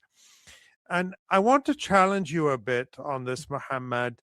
The European states, with a few minor exceptions, have fully supported Israel's genocide and Trump's plans, and they continue to provide unconditional support to Israel, including with trade, which is fueling its intensifying ethnic cleansing and colonization across the occupied West Bank. Arab and other regional regimes, including those you mentioned, are also fully on board and seemingly incapable of asserting any sovereignty or independence from Washington. You write another thing, Mohammed. You say, Europeans need to emphasize that reconstruction can be a means to empower non-Hamas governance and counter Israeli efforts to marginalize Palestinian decision-making. I also want to challenge you on this point. Why is it the business of the EU or anyone else to meddle in Palestinian affairs and to try to determine who leads the Palestinian people? Is it not time to finally tell the colonial countries to stop interfering in Palestinian self-determination and democracy, indeed blocking Palestinian self-determination? And one more point, I'm just going through the points in the article that stood out to me, and then you can have the floor to respond how you like. You also call for activities aimed at, quote, advancing Palestinian reunification, including between Hamas and the Palestinian Authority and other factions. But you don't address the elephant in the room, which is that the Palestinian Authority continues to actively and aggressively collaborate with Israel against the Palestinian people and their internationally recognized right to resist. How can there be unity and reconciliation between those who, on the one hand, uphold the right to resist occupation, and those, on the other hand, who insist on collaborating with occupation? The Europeans don't take that approach in Ukraine. There, the EU actively assists resistance and sanctions persons and entities that they consider to be collaborating with occupation authorities in Russian-controlled parts of Ukraine. Why should the approach be different in Palestine? Mohammed, you wrote a very interesting article. I agree with all the analysis you've given in this article, but why did you make those points in your article that I'm challenging you on? And basically, with a policy article, you always need to come up with recommendations. And as I was drafting those, I was telling my colleague, none of this is going to happen. You're talking to a dead corpse. I have zero expectations of European or Arab governments. There's a European diplomat that told me to my face, a French diplomat. She said to me something like, there are leaders that want the genocide in Gaza to happen, that are pleased with it happening, because they view Palestinians as an economic burden. They see us as ungrateful, hungry mouths. That was the verbatim quote that she told me. And they see us as a political nuisance. And that if we are gone, if Israel succeeds to ethnically cleanse Gaza and the West Bank and just burn all of it, that wouldn't be a bad thing for them. They wanted the genocide to happen. There's even an Arab leader, and I have this verbatim quote from an Arab leader to some American diplomat. Within the meeting, he says verbatim, if Israel burns the Temple Mount, he doesn't even use Al-Aqsa. He says, if Israel burns the Temple Mount to the ground, so what? It's just another mosque. So I don't expect anything of them. So the part about recommendations, you always need to be realistic. And at the same time, if you try to be realistic, you wouldn't recommend anything. So you need to articulate something that sounds possible, and while having the full knowledge that none of it is going to happen. Why you need to do this? It's because European and Arab governments have been telling us for the last 3 to 4 months that the only reason why they accepted the Trump plan, the only reason why they're playing along with it, is because it's the only plan in town. There's no other way of doing business. And if we want to stop the genocide in Gaza, if we want things to move forward, we have to indulge in this Trump plan. So basically, I'm trying to say, no, there's a million plans out there. Look, here, I'm a nobody that just came up with a plan in the moment of in 3 minutes, just came up with a plan for you, for what you need to do. You have all those bureaucrats, you have this enormous machine. I'm always struck by how giant those European bureaucracies are, and at the same time, how imbecilic, incompetent, and ignorant they are. And I learned through time that the ignorance is deliberate. For example, there's an Israeli activist that brought with him to Europe Israeli soldiers that carried out the genocide in Gaza to give testimonies to European decision makers to say, look, here's what we did. And the testimony was very simple. We used people like dogs, human shields, we used them like dogs. That was the verbatim quote. We destroyed everything in our face. We killed everyone in our face. We emptied our machine guns indiscriminately. We declared this area as an extermination zone. That was the testimony. And they went to meet with European governments. A lot of those European leaders refused to even meet them. Those are Israeli soldiers. They are your favorite. They're your kids. It's like you're always praising Israel, a democracy, blah, blah, blah, blah, blah. The democracy is coming to talk to you. It's asking for 5 minutes, and they don't want to meet them. The ignorance is deliberate. So when I try to make some of those realistic recommendations, it's there to just make a point. Look, there is a million other ways of doing business. Stop telling us that Trump's plan is the only plan in town and it needs to be implemented. There's the other dimension about sort of leveraging reconstruction to enhance non-Hamas government. Non-Hamas, it was added editorially. My own sentence was Palestinian government, but non-Hamas is because Hamas agreed to step down from government in Gaza. That is basically Hamas's position at the moment. They agreed to hand over everything in Gaza from A to Z. And it's just added there editorially to appeal to European decision makers to be like, look, there's an opportunity here, etc. But the essence of it, it boils down to this. After the 2014 Israeli assault on Gaza, reconstruction was entrusted to the UN, to UNRWA. And you had UNRWA being in charge of the reconstruction in Gaza. So our late friend, 𝐓𝐡𝐞 𝐄𝐥𝐿, Allah yarhamu, Rifat, his home was destroyed by Israel. It was bombed by Israel. And then I remember the days where him and I, Yusuf al-Jamal, would meet with people from UNRWA to try to ask questions like, when is he going to get his home rebuilt? How is he going to get it rebuilt? When is he going to get compensation? When is anything going to happen? And they didn't have any answers. And basically, the missed opportunity here is that reconstruction, if it was given to the Palestinian government, whether the Palestinian Authority, the Hamas, the Palestinian government in Gaza, etc., any Palestinian entity at all. If it is a Palestinian government that's delivering the reconstruction of Gaza, it would enhance the legitimacy of that government in the eyes of the Palestinian public. So that was my point there. But in terms of European meddling, yeah, that's a very long tradition. This sort of conferring legitimacy on people they like and withholding it from others. And it boils down to sort of like interpersonal traits. So, for example, European diplomats would always love to meet with a certain Palestinian expert, and it's because that expert has a habit of drinking too much. So they can feel that guy is more relatable than meeting with a religious sheikh that is sitting and not shaking hands with women and looking down and blah, blah, blah. There's a lot to tell about those stories. My head is going to explode with those behind-the-scenes European garbage. But basically, there's the point of European meddling in Palestinian politics. It's been there forever, American, etc. With Palestinian reconciliation, I once met a guy that used to work at the American consulate in Jerusalem. He said he was given a main job. Whenever Hamas and Fatah tried to have a reconciliation talk, he would get a call from DC telling him, go and ruin it, sabotage it today. And he would need to make a couple of phone calls to the Palestinian Authority, to Mahmoud Abbas, to others, and say Washington vetoes this reconciliation agreement. And that takes me to my final point. With European governments, what they need to do traditionally, if you ask any Fatah leader, if you ask any Hamas leader, why is Hamas not allowed into the PLO? Why is the PLO now basically a congregation of senile, demented people above the age of 90? The median age there is 90. Most of them are wearing diapers. None of them is elected. Why is that the body that is the sole legitimate representative of the Palestinian people, internationally recognized, etc.? We need more Palestinian factions to join in to inject new blood. Well, the answer is always, it's because if a single person joins the PLO without European American approval, the PLO would collapse. It would be boycotted, defunded, unrecognized, etc. So, and at the same time, like, I understand your points of criticism about the Palestinian Authority, but for me, politics is about what works, not what feels good. And it's secondary nature. Like, what is it that is going to work within the constraints of the political reality around us?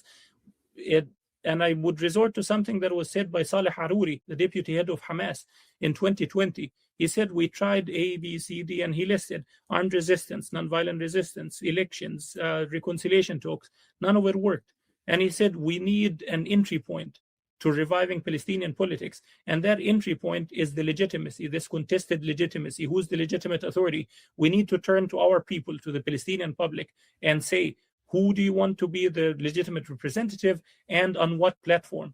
And to get there, you need to take it like baby steps. You need to take, as we say in Arabic, تاخدهم على قد عقلهم, and speak to them to their level of comprehension, and basically people that are senile, demented, etc. So you need to find a way to talk to them with baby steps. Let's go for elections. You're going to be the future Nelson Mandela if you go for elections.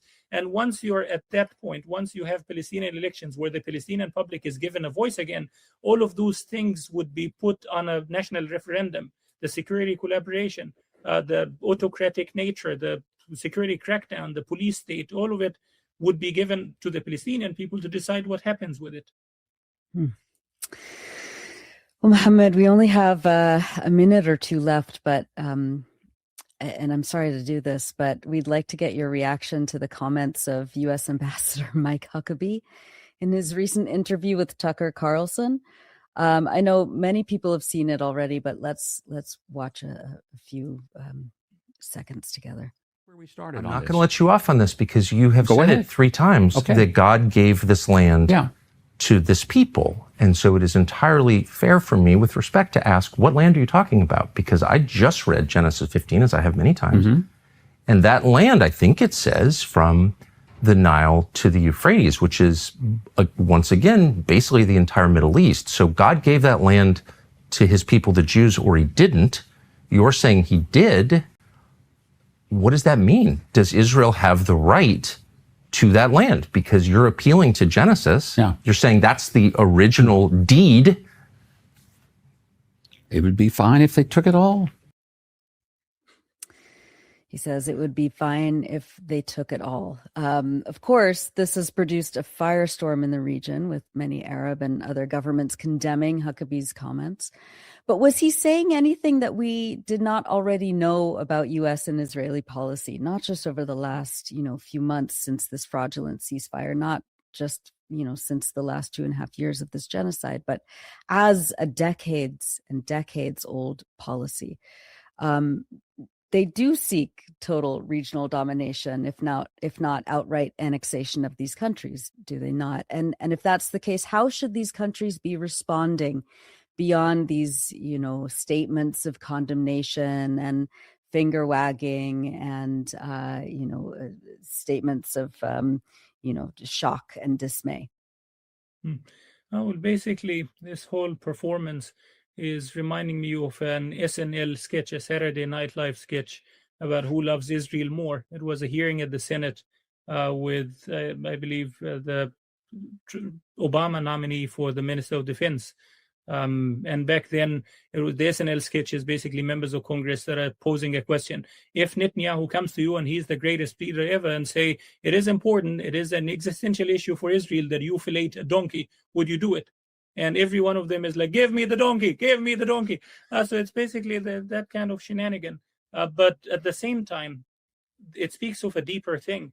It is a mentality that is so widespread in Israel, is that all of this area is ours. It's ours from the river to the river. People in the Likud in particular, they would sing it as a sort of like an anthem or as a mourning song in which they sing about the river and the river, between the two rivers. And it's not the Jordanian River and the sea. No, it's the Nile River and the Euphrates, Iraq, Lebanon, Syria, Jordan, Saudi Arabia, Turkey, Egypt, etc. Even the liberal leader of Yesh Atid, the liberal leader of the Israeli opposition, Yair Lapid, he was asked the same question. Huckabee is saying blah, blah, blah, blah. Do you believe in these things? And he said, yes, absolutely. And the only reason we're not going for this vast, big, ginormous land of Israel from the river to the river is political constraints in that particular moment, today. So if the situation changes tomorrow, we're happy to take all of it. And that's the only thing stopping them. Yeah. And I'll just say one thing on this before we close, Mohammed. Yesterday here in Amman, I went to see Francesca Albanese, the UN Special Rapporteur, speak. There was 1,000 people, literally, at this enormous hotel ballroom that was just packed with people to hear her speak.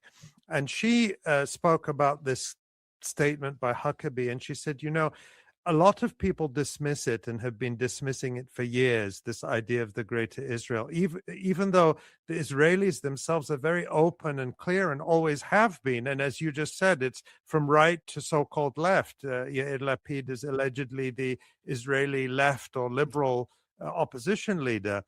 And she said, if we understand it as, actual Israeli sovereignty stretching their borders to the Nile and to the Euphrates, then yes, maybe it is far-fetched.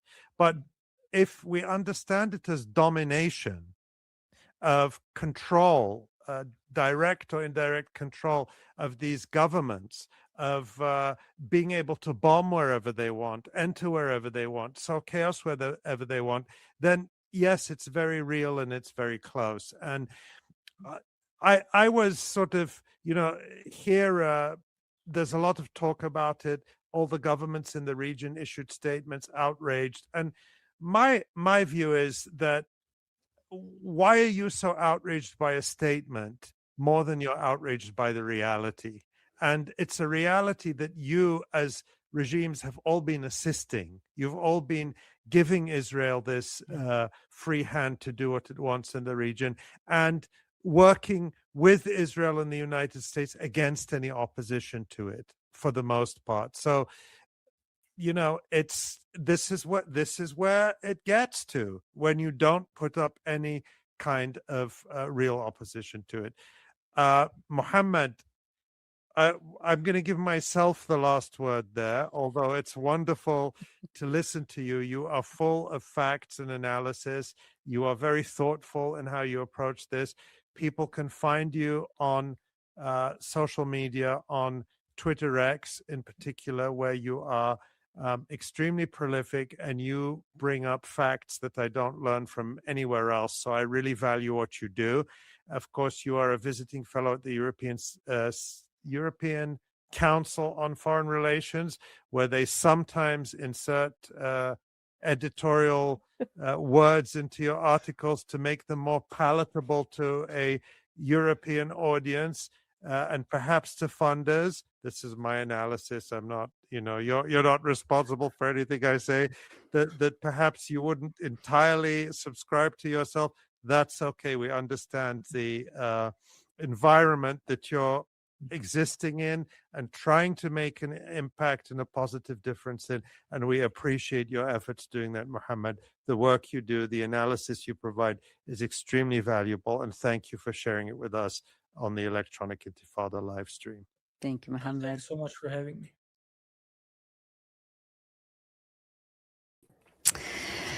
Yes, that was a fantastic interview. I was glad to what a roller coaster. I know. I mean, Mohammed is so full of knowledge, and as I said, if you follow him on Twitter X, you'll see he digs up extraordinary facts. And the European Council on Foreign Relations, where he works, has a lot of information about Palestinian politics and background that I'm assuming he's responsible for maintaining. I'm going to give him credit for anyway, but it's got a lot of really valuable background information on a lot of the figures, the people he mentioned, in that whirlwind of facts, the various shady figures that are involved in the National Committee to Administer Gaza, which whatever it's called. He has the facts in the background. So really useful resource. Yeah, absolutely. And his analysis is it's so necessary, picking up, just these simple questions. I was struck again watching it over just now of just these simple will the concentration camp be open, be operational? Is this actually going to happen, or is this part of the rhetoric? Is this part of the kind of psychological warfare also that Israel and the U.S. are deploying? So I really appreciated his remarks and analysis. It was fantastic. All right, let's bring on Jon Elmer. Hey, John. Hello. Great interview again. Yeah. What do you make? Before we get into your report, which is going to be about Iran, what do you make of these renewed, threats by the Trump administration to Hamas that they have to disarm or else? How do you see that playing out in this next stage of whatever fresh hell this so-called ceasefire is? I don't see a disarmament. I don't see that. I don't see how that's possible to do as a national movement. And I think that they agree on that. What that means, I think we're living through a period right now where Netanyahu is giving Trump time to do this because he doesn't want to, step on his toes while he's trying to get this Nobel Peace Prize or whatever idiocy he's on any particular day. But that clock's going to run out, I think, and there's not going to be an international stabilization force. I agree with Mohammed on that. And so if Israel says Hamas has to be disarmed, Israel has to do that. And they failed pretty spectacularly for 2 years to do that. So it's a very dangerous moment. This is a very dangerous moment for the resistance. It's a dangerous moment for Iran, dangerous moment for Hezbollah. But there's also an opportunity for those groups to, to hold their ground and to not surrender, which is what they're being asked to do. Right. And John, you might have heard the little exchange we had with Mohammed, where he talked about the resistance in Gaza not really having long-range weapons anymore, or not having the capacity to manufacture them, at least not in anything like the volume they did previously, and we have not seen much rocket fire coming out of Gaza even before the so-called ceasefire in October. And I stepped into your shoes and said at the same time we hadn't seen any diminishing in the type of weapons they were using against Israeli occupation forces inside Gaza. I just wanted to get your thoughts on that exchange and if you had anything to add about that. Yeah, I mean, I think there's no question that their long-range rocket capacity is seriously diminished, just in the fact that it fought for that long. The amount of rockets that were involved in the first day of the war, but they could be rebuilt, and I imagine that rebuilding is going on right now. It's important to note that it took a long time for people in Gaza to build up a resistance capacity that was able to fight for 2 years. And the fact that they were able to use their own weapons for that entire battle, there was no indication at any point of weapons shortages. It didn't appear like that through any of the operations. And so the preparation was remarkable. And we know that it was going on during the war. So unexploded ordnance all over Gaza. It gives the ability to rebuild that system, the manufacturing system that made it so that Gaza couldn't be destroyed. It couldn't be the people of Gaza, the government of Gaza, the resistance of Gaza couldn't be destroyed. All Israel could do was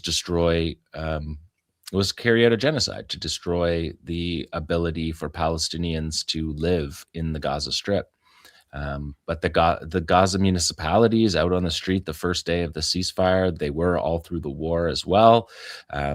Government programs in place, they're rehabilitating the hospitals. So all of that is happening. Yeah. It's happening with the resistance weapons too. I can almost guarantee that. All right. Well, thank you for keeping an eye on that, of course. And now we're going to kind of pivot toward the U.S. and Israel's buildup in the region, and a possible, probable, imminent, not imminent, who knows what's happening, aggression again on Iran. So, John, Ali, do you want to do the honors? Yeah, and just before we do, of course, we're all watching and waiting, and here in this region and around the world, to see if there will be a war. So I'm really looking forward to hear what Jon has to say. But as we're live, the negotiations are ongoing in Geneva between Iran and the United States, and we don't know what the outcome will be. We don't know if these negotiations are real, if they're a shadow play, if it's a genuine attempt to find a way out of the tree. We don't know. So the best we can do is understand the lay of the land. And I know that, or the lay of the sea, maybe. Yeah. And I know Jon Elmer is going to help us do that. So take it away, Jon. All right, so you are watching and listening to the Electronic Intifada. I am Jon Elmer. This is the Resistance Report for day 874 of Israel's genocide in Gaza. Today, we are going to look at the U.S. military buildup in the area that it calls Central Command, aimed at Iran. It's gunboat diplomacy, old school gunboat diplomacy aimed at Iran. I'm reporting this on Thursday, the 26th of February. Of course, things are moving very quickly. But let's start with the maps to give you, this is what the old story of any country that the Americans attack. The country happens to be surrounded by U.S. military bases, which you can see on this map running all through the area. Dozens of bases, part of the 800 U.S. permanent bases all around the world. They also have shared airfields that don't count as permanent bases that are being used for this preparation. But you can see the air bases are the darker green, and the more fixed bases and naval bases are the lighter green on here. And you can see that they have shown the USS Abraham Lincoln. The aircraft carrier is off the coast of Amman. And as of today, the USS Ford is pushing towards the Eastern Mediterranean. It just left dock in Greece.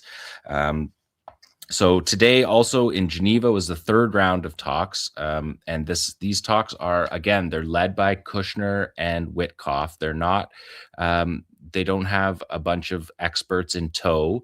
And the Iranians are experts on this file. They've been negotiating on this file for decades. And they send serious negotiators to meet with Kushner and 𝐓𝐿𝐿, who are real estate guys who don't have any background history on this issue. They're not surrounded by people who do.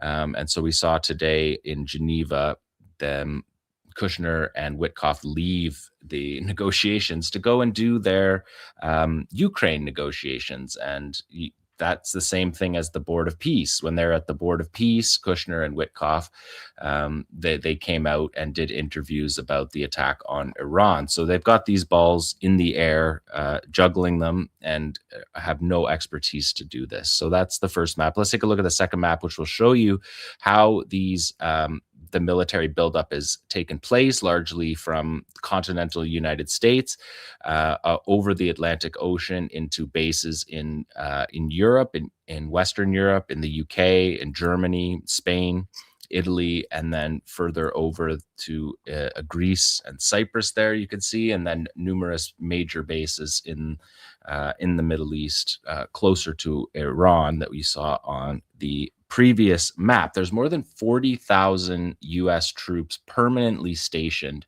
in the CENTCOM area, and the entire area of the US Central Command is under missile range of the Iranian of the IRGC missile program. So that is something just important to put on the table, because we're going to focus mostly on the American buildup here.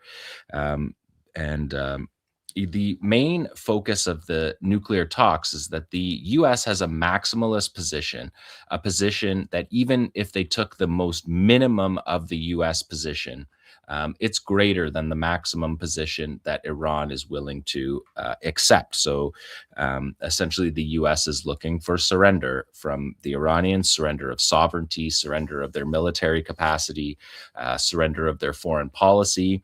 And so these talks don't seem to have the road to avoid war built into them. So we'll have to follow them closely. And of course, Trump is just so erratic that there's nothing like even saying that there's negotiations happening right now in a normal circumstance would mean that the war will not start. But we know from the last round of negotiations, that Israel struck Iran before the major meeting that was set with the Americans. We know the Israelis struck Qatar when as soon as the Hamas delegation in Qatar was given the ceasefire proposal. There was an assassination attempt on them during those times. So these negotiations, I don't think it's worth tons of our time delving into the negotiations, because Trump doesn't follow that kind of playbook. It's not linear for him. He can decide at any given moment.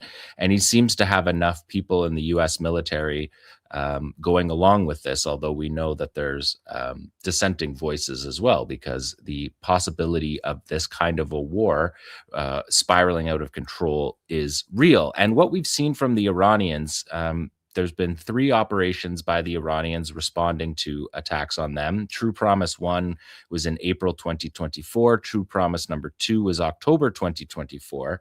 And those were seen as demonstrations. They were an attempt to show the capacity that the Iranians have to strike without sparking a war. True Promise 3 was the 12-day war. And in that time, in those 12 days, Iran struck Israel in downtown Tel Aviv. It struck military bases all over the country. And again, they call that demonstrative. And this week, Ayatollah Ali Khamenei, he basically called the Americans bluff when he addressed what Trump called his big, beautiful armada. Khamenei said, "The Americans constantly say that they've sent a warship toward Iran. Of course, a warship is a dangerous piece of military hardware. However, more dangerous than that warship is the weapon that can send that warship to the bottom of the sea." Iran wrote to the United Nations that if U.S. aggression happens, all bases, facilities, and assets of the aggressor in the region will be considered legitimate targets. under self-defense of Article 51 of the UN Charter. And for their part, the Iranians are also carrying out military exercises in the islands around the Strait of Hormuz, through which about 20% of the world's oil and natural gas flow. So many options on the table for the Iranians to respond. And we're going to see that buildup happen here. If this next, if we look at number 3 here, this is flight tracker data. And you're going to see at the bottom the time scale. So we're watching this go day by day over the course of the last week. And you can see this graphic that we're looking on the screen shows U.S. military deckled planes flying all over flying across the world, really, the way that we're looking at it. And the way that it is that their transponders go off when they're in the middle of the ocean. So it looks a little bit broken up here, but you can imagine that each of those flights are continuing across the Atlantic. They just go dark for long periods of time. It's also tanker traffic for the most part that's being watched, and strategic lift. The fighter jets fly dark, but when there's tankers flying, you know that they're flying with a squadron of fighter jets as well. So this is just a really remarkable way that Flight Radar 24 showed us that this week. We can look at the next one. It shows just a single day. And this is the movement of more than 150 fighter aircraft. We're now over 200. These numbers are going up every day because it's been a 6-week buildup. The buildup has intensified over the last week or 10 days, and the numbers have increased pretty drastically. And you can see just the amount of activity. Again, the Atlantic Ocean, these flights are continuing over the Atlantic Ocean, which would make for a better visual, but they're limited by the transponder access over the ocean and the fact that these planes fly in ghost mode. We can look at the next map. It will show us a 3D version of what these maps look like. Number 5 here. You can see again just the lines, and we talk in metaphors a lot, like an air bridge. We talked about that throughout the war in Gaza, where there was an air bridge to Israel from the United States to support the genocide in Gaza.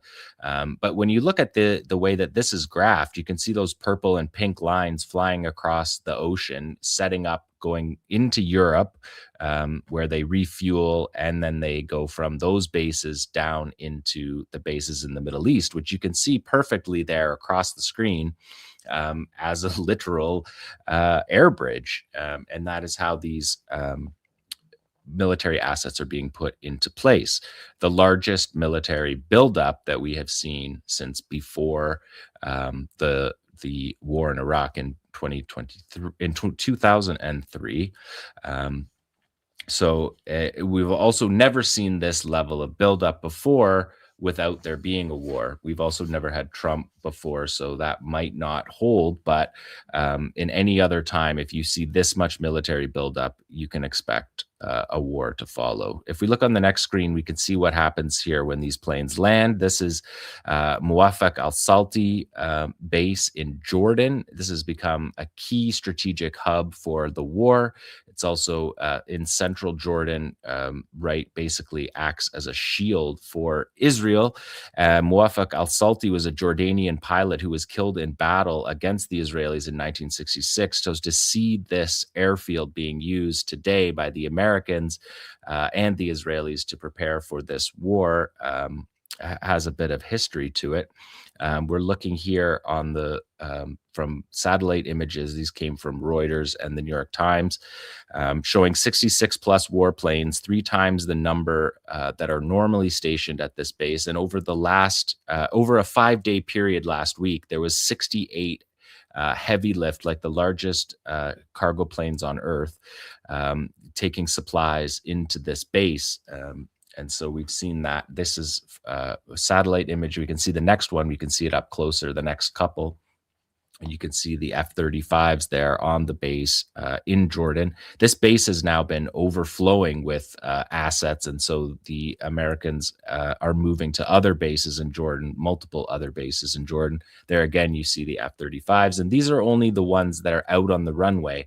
There's also hardened shelters in these air bases that would conceal other planes, presumably Jordanian planes, but there's many hardened covers that would cover up more planes. So we don't have the full picture of the like the Americans don't admit to these numbers. These are open source satellite imagery and flight tracking data that is putting all of this together. And one more you can see here, number 8. Yeah, these are the MQ-9 Reaper drones. These are the drones that the Yemenis dropped out of the sky by the dozens in their battle in the Red Sea. They're also positioned in Jordan here at that same airbase. And if we look at the next slide, this is an interesting one. This is Ben Gurion Airport hosting here American Air Force refueling tanker planes. There was also C-17s parked at Ben Gurion. So the Israelis using a civilian airport for military purposes, which is, of course, something that they always do, but are the first to accuse others of doing. We know that Israel's deeply involved in this attack plan. There was a report yesterday from the State Department leaks saying that they want the Israelis to attack first. That's what happened in the 12-day war. And then Trump can join the war because the war is not popular in the United States. So he's kind of juggling a few things that might make sense for the Israelis to carry out this the early stages of this battle. In any case, the point is, it is a United States and Israeli operation through and through. We saw over the last couple of days US F-22s fly from the UK to Ovda air base in the Negev, which is being set up as a U.S. hub inside Israel. The F-22 stealth fighter jets were reported. They were actually reported through CENTCOM in Israeli media. They made it around the censor. They say on Khan, the state broadcaster, a source in the U.S. Central Command confirmed to us this evening that 12 F-22 fighter jets landed this afternoon at one of the air bases in the south of the country as part of the U.S. regional deployment in the Middle East. These are the most advanced fighter jets in the world, which only the Americans have, and among other things, are supposed to penetrate enemy territory and open up air defense systems and neutralize radars. It is possible that the American choice to deploy F-22 squadron in Israel stems from the fact that Israel is prepared to deal with the missile attacks based on past experience in the last campaign. And also for Netanyahu's part, he's never seen a war that he doesn't want the U.S. to fight on Israel's behalf. A week ago Sunday, he spoke on his terms for the war. Netanyahu is eager for the United States. This is from the Washington Post. Netanyahu is eager for the United States to launch a major attack on Iran. And in a speech on Sunday, he put forward his own conditions for any U.S. agreement with Tehran. Any deal must ban all enrichment of uranium and dismantle the equipment and infrastructure that allows you to enrich it in the first place, Netanyahu told the annual conference of the presidents of major American Jewish organizations. It should also require that all enriched uranium leave Iran and restrict its ballistic missile program and impose sustained inspections on the civilian nuclear program. This has obviously been a dream of Netanyahu's for the last 25 years. And as I said, he's never met a war in the Middle East that he does not want the United States to fight for Israel. But just as a note of reminder from the 12-day war, that war rocked Israel, and the United States used a significant portion of its air defense systems, particularly the terminal high altitude aerial defense interceptors. They used 1/4 of their entire inventory in that 12-day war. The Israelis, in the first days after the war, the tax authority talked about multiple billions of dollars in damage. that happened in that 12-day period, sustained damage that the highest ever recorded in Israeli history in a period of time like that. The tax authority director said that these challenges are a magnitude we've never faced in the history of Israel.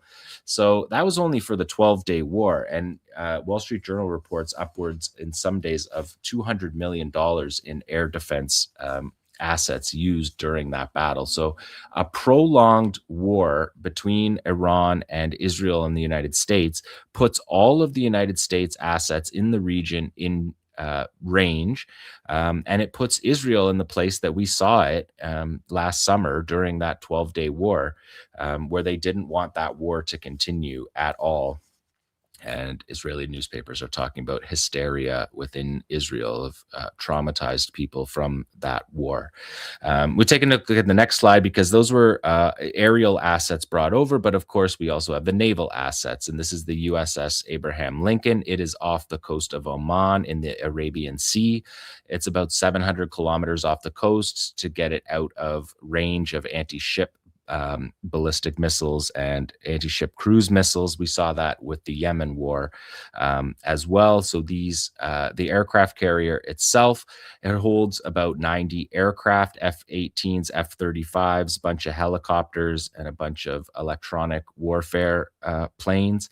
It's got a crew of 5,600 on the ship and in the air crew. So they're bringing over on these ships numbers that are similar to the numbers of planes that are being brought from continental US and from Europe. And at this point now, it's over 200 fighter jets that we know of, 300 cargo loads of cargo plane loads have landed as well. And then on top of that, you have the entire Israeli Air Force as well, which virtually doubles this this military buildup. But you can see the escort ships that go alongside the Lincoln. Those are guided missile destroyers. So those are also air defense. They are air defense for the carrier, but they also integrate into Israel's, which is also America's, missile defense array. So these ships are all a part of that as well.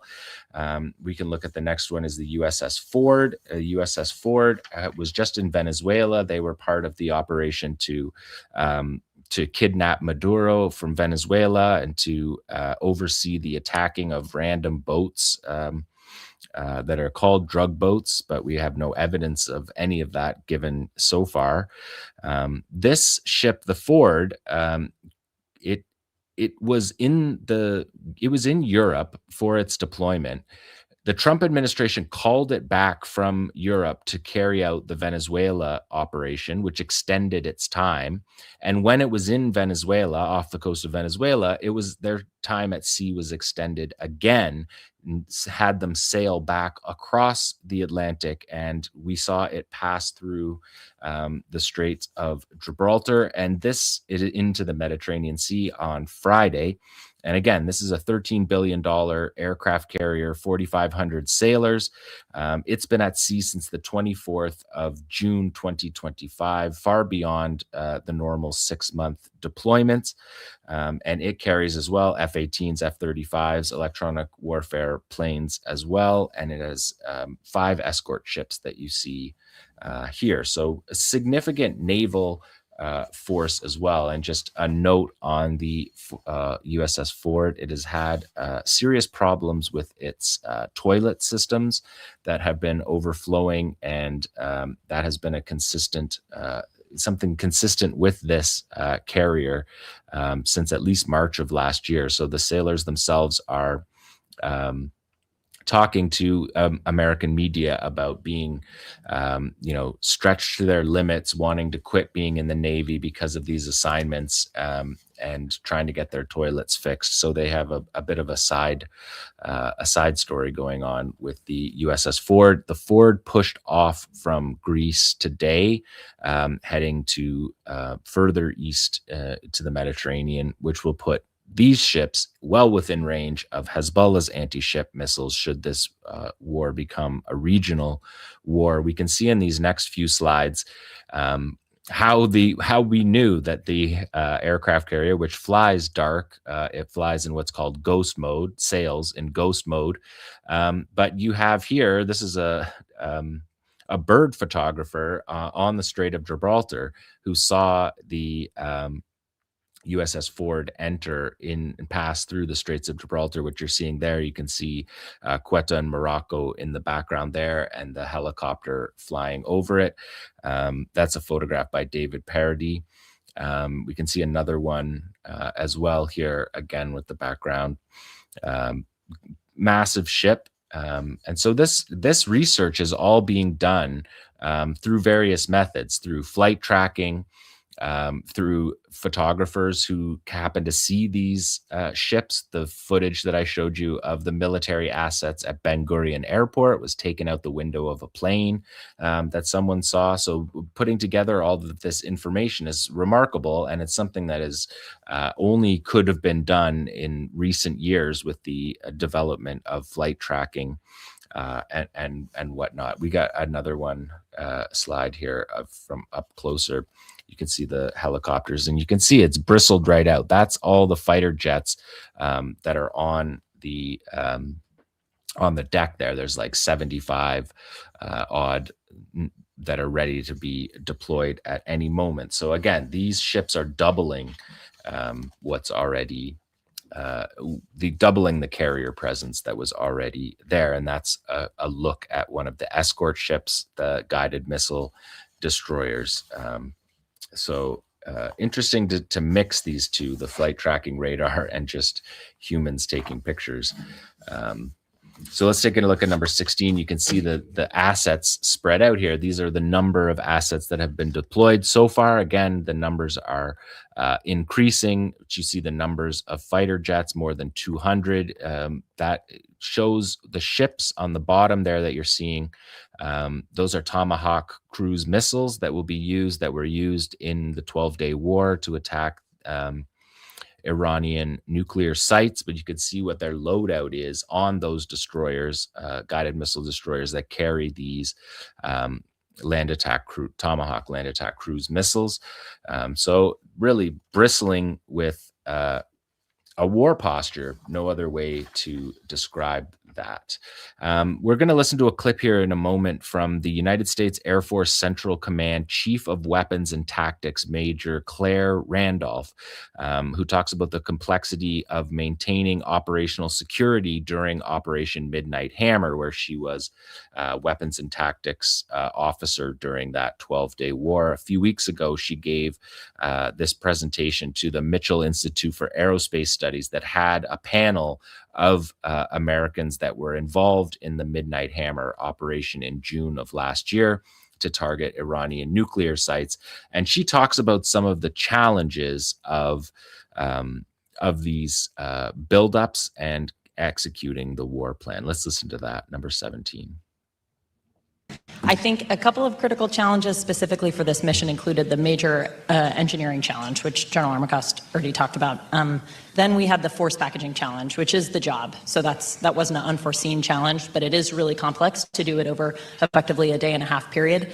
And that's simply the job. So it's a challenge, but it's what we do. There are a couple of other challenges that sort of snuck up on us, I think. The first one I want to mention is OPSEC.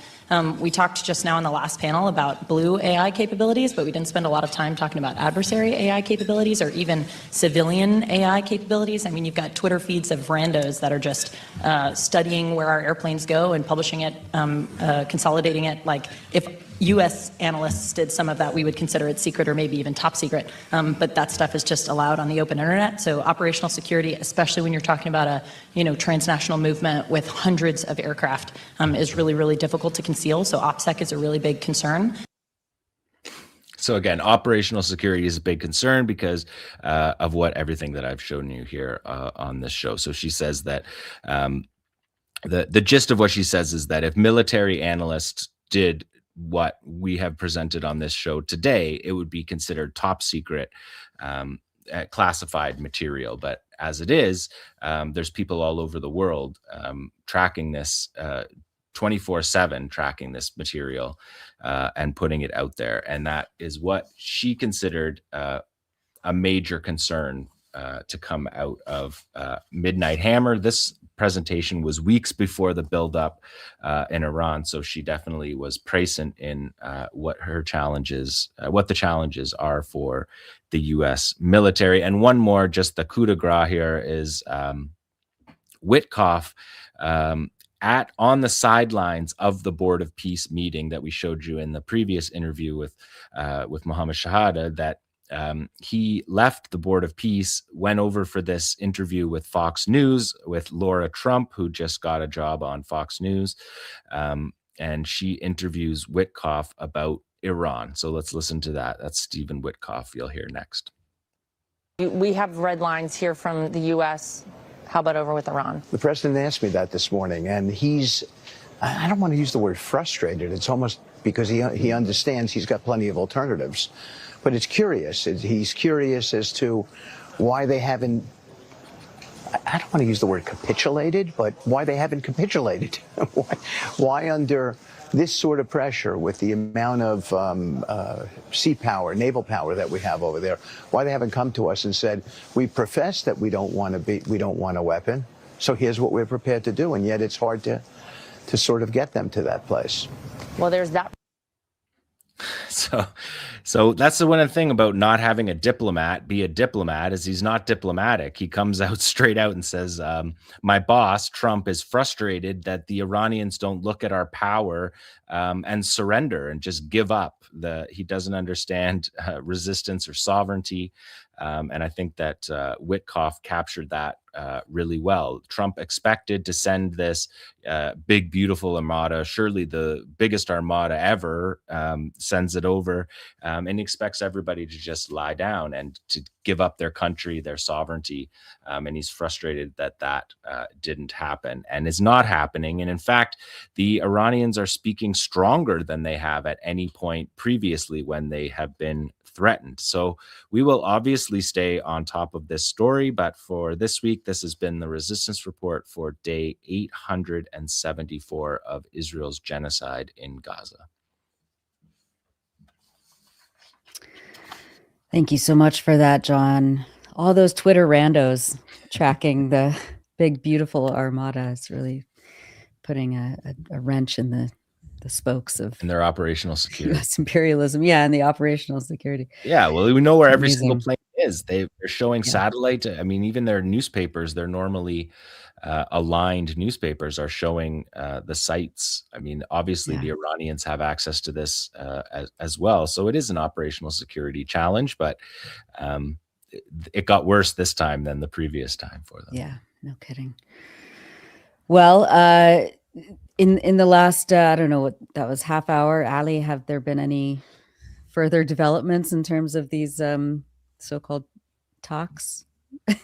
Not as far as I can tell in terms of the negotiations. What they're saying is, I'm just reading now from Al Jazeera English, this third round of talks concluded, and the Omani foreign minister Badr al-Busaidi says talks yielded significant progress, and the discussions on a technical level will resume in Vienna next week.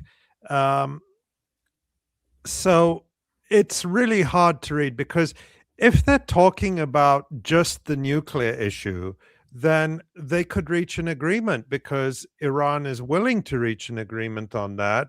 Iran has done so in the past. It was the United States that reneged on the 2015 agreement. And Iran has always been willing to talk about that.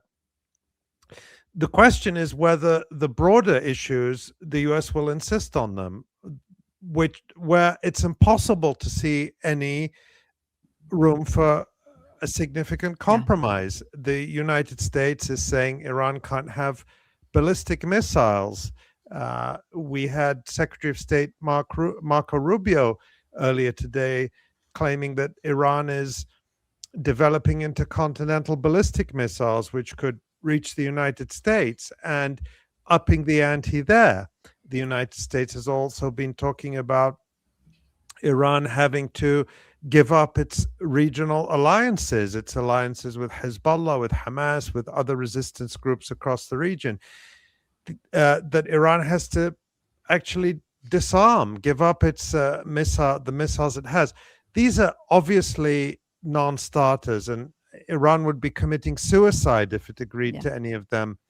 So that's not going to happen. So the question here is, has the US backed off those positions and agreed to only focus on the nuclear issue? If so, it's possible there could be an agreement. How durable that would be is hard to say. I wouldn't be overly optimistic about it. It might buy some time. It might save face for a while. It might put off a war for a while. But it's hard to see it being very durable, because the pressure on Trump from within the United States and from Israel, the Zionist pressure, I mean, it's also, there are factions within the ruling class in the United States, some of which are really pushing for a big war, others who are warning against it and saying the US would get into really deep military, economic trouble and so on.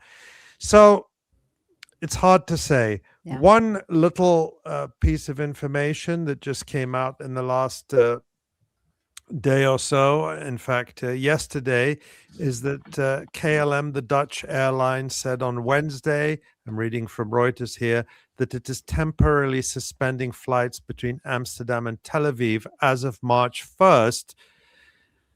KLM, the Dutch arm of airline group Air France KLM, said it was, quote, not commercially or operationally feasible for the airline to operate flights to Tel Aviv. So this at least tells us that major airline companies see an enormous risk of operating in the region. Possibly their insurance rates are spiking. Who knows? What this tells you is there is a great deal of fear that there could be a war and a great deal of uncertainty. It never ends. I mean, I can't imagine those airlines think it's great to see U.S. military, U.S. Air Force assets spread out across the runways. Right. No, and when in June during this 12-day war, I was here in Jordan, and almost every airline stopped flying for weeks, and except for Royal Jordanian, the national airline, the European Aviation Safety Administration put out an advisory saying that it was not safe to operate in Jordan at any altitude. It's not a compulsory advisory, but most airlines, certainly those operating from the European Union, would comply. And so there were no flights except for Royal Jordanian flights. And you really realize at a time like that Jordan is landlocked. I mean, there is no practical way in or out except by air. I mean, you know, Syria is not a viable route for many reasons.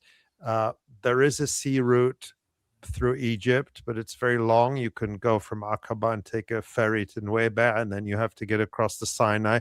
You're in Egypt. That's risky for a lot of people, or not possible for a lot of people. And then where else do you go? You can't go via Palestine. And so you can understand why many, a country like Jordan would be reluctant to allow air links to be cut. But that is what happens when every country in the region that's allied with the United States becomes a giant air base for the United States and a theater of a war, potentially. It's devastating to economies, to people's lives. The amount of destruction that would ensue from a war like this. Our guest who we've had, the very distinguished journalist, Dr. Mohammed Marandi, I've heard him on other channels recently saying that Iranian leaders certainly realize that any war would be very costly to Iran. Probably thousands of people would be killed. More than 1,000 were killed during the so-called 12-day war. We had Layla Al-Arian on a few months ago to talk about just the dozens of children who were killed by the Israeli attacks on Iran. So nobody wants that kind of devastation, but we're in a situation where, Professor John Mearsheimer says in one of his recent interviews, Trump has no off-ramp. No. Is there going to be an off-ramp in these talks in Geneva? Who knows? Yeah. All right. Well, it'll continue to be a very tense, 24, 48 hours, as it has been already. And of course, we will keep reporting as much as possible on electronicintifada.net. Ali, there were a couple of discussion items we wanted to get to. One of them is about our very own colleague, David Cronin, who is being persecuted by the European Union for his factual reporting on their actions, which are their actions of collusion with the genocide in Gaza. Give us a rundown of what's happened with David and our reporting on that issue. Well, the EU certainly persecutes people. That might be a strong word so far for David, and let's hope that that's the case. But let me give some context here. Well, first of all, in terms of persecution, last week, the week we didn't have the show, we did publish an Electronic Intifada podcast interview that I did with Hossein Doru. He is a German citizen and journalist, and he's the first EU citizen to be sanctioned by the European Union while living in the European Union, and also the first person sanctioned for reporting on Gaza. He was also sanctioned supposedly for pro-Russian disinformation. And disinformation is a catch-all term the EU uses against anyone who does not toe its official line, particularly on the war in Ukraine, but now also with respect to Israel. And that's the dangerous development I want to come to. But I do want to say, if you haven't listened to this interview with Hossein Doru, I really recommend it. It's absolutely terrifying. He and his family cannot even buy groceries because of the EU sanctions. And he's a German citizen. It's the most undemocratic, despotic thing you can possibly imagine. And so check out that interview if you haven't already. Now, let me be clear that the European Union has not sanctioned our colleague David Cronin or the Electronic Intifada, but using the label disinformation to describe his articles that we publish on the Electronic Intifada is a very troubling signal. And we know from Hossein Doru's situation that the unelected Brussels bureaucracy is becoming increasingly repressive and desperate. So it's not a trivial risk that they might end up doing that to independent journalists like us or others, as they already have with Hossein Doru. Now, what happened is that the term disinformation was used by European Commission officials. The European Commission is the executive branch of the European Union that's headed by Ursula von der Leyen. So the European Commission officials used the term disinformation in a meeting with the EU's ombudsman. That meeting was to discuss a complaint brought by David Cronin over the EU's refusal to release documents about the activities of Katharina von Schnurbein, who is the EU's officially the anti-Semitism coordinator, but in practice a major lobbyist for Israel. In fact, she was just described in Haaretz, the Israeli newspaper, as Israel's unofficial ambassador at the EU, but she's an EU official. She's not an Israeli official. Her salary is paid for by European Union taxpayers. So David had filed a Freedom of Information request about some of her activities. They refused to release the information. And one of the excuses they gave to the European Union Ombudsman is that his articles are disinformation. Now, after David received the document in which this is stated, this statement from the European Commission, we, the Electronic Intifada, wrote to the European Commission, and we noted that in a decade of reporting on Katharina von Schnurbein, the EU has never complained or asked for a correction. We challenged them to provide any examples of Electronic Intifada articles that fit the label of disinformation. Their spokesperson sent us a very lengthy response full of bureaucraties, but was unable to point to a single example or a single error or a single article that required a correction. Now, David has responded to the EU's false claims in an article, as well as explaining or sort of analyzing the bogus excuses the EU is giving for refusing to release information that ought to be public. And you can see there it's headlined, "Why is the EU accusing me of disinformation?"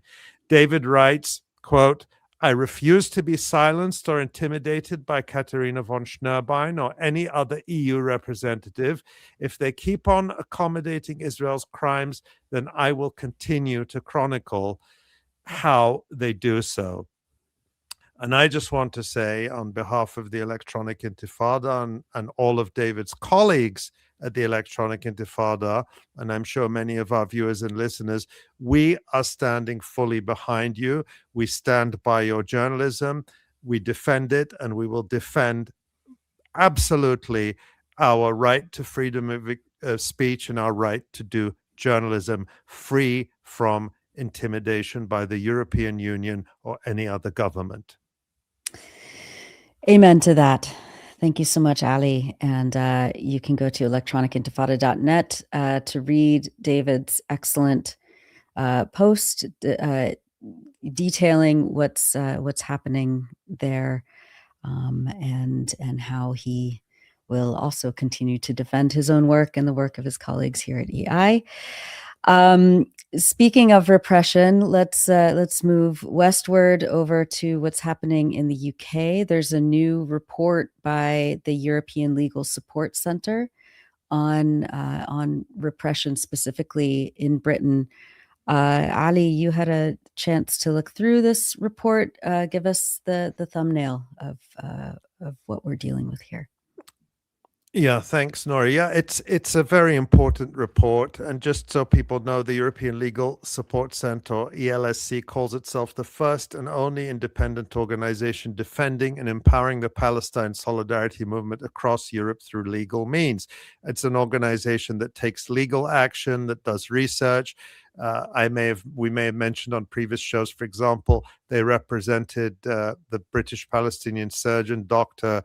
Ghassan Abu Sitteh, in some of the cases brought against him and won them. Yep. So they do very important work. And so this report points out, as we all know, that since the onset of the Israeli genocide, repression of Palestine solidarity has intensified worldwide, particularly in North America and Europe, including in Britain. As solidarity has grown, so has the breadth and force of the crackdown. And they point out that rooted in Britain's structural system of capitalism, border control, and racial and class hierarchy, this repression disproportionately targets students, migrants, precarious workers, and racialized communities, reasserting the underlying power structures these systems are designed to protect. I really like how the report tied Palestine-focused repression to broader structural inequalities built into British and broader Western societies. I thought that was such an important point they made in illuminating how this repression works. The report analyzes 964 verified incidents of repression between 2019 and 2025 and confirms that this repression is executed by a coordinated network of state, institutional, and non-state actors. And they say that these numbers are only the tip of the iceberg. They say the entire architecture of this repression is built upon an interpretive framework defined by two allegations: anti-Semitism and support for terrorism. We're, of course, familiar with both of those accusations, but they really, again, put this into a really good and clear analytical framework. And they say, first, allegations are used to shape and distort public discourse, often through smear campaigns and censorship led by media outlets and Zionist advocacy or lawfare groups. Next, institutions formalize these claims, launching investigations, legal threats, and professional sanctions. We see this with schools, universities, hospitals, and cultural institutions invoking counter-terrorism rules, equality laws, or conduct policies in order to legitimize disciplinary action, reinforcing the original accusations. Finally, the sort of the third or higher step is we see more severe consequences, including arrests, job terminations, visa cancellations, financial blacklisting. That might include sanctions, resulting in lasting and material forms of repression. The report notes that, quote, the successful framing of solidarity as illegitimate is what enables the allegations of anti-Semitism and support for terrorism to function as credible justifications for repression. Without this discursive gateway, those allegations would lack purchase.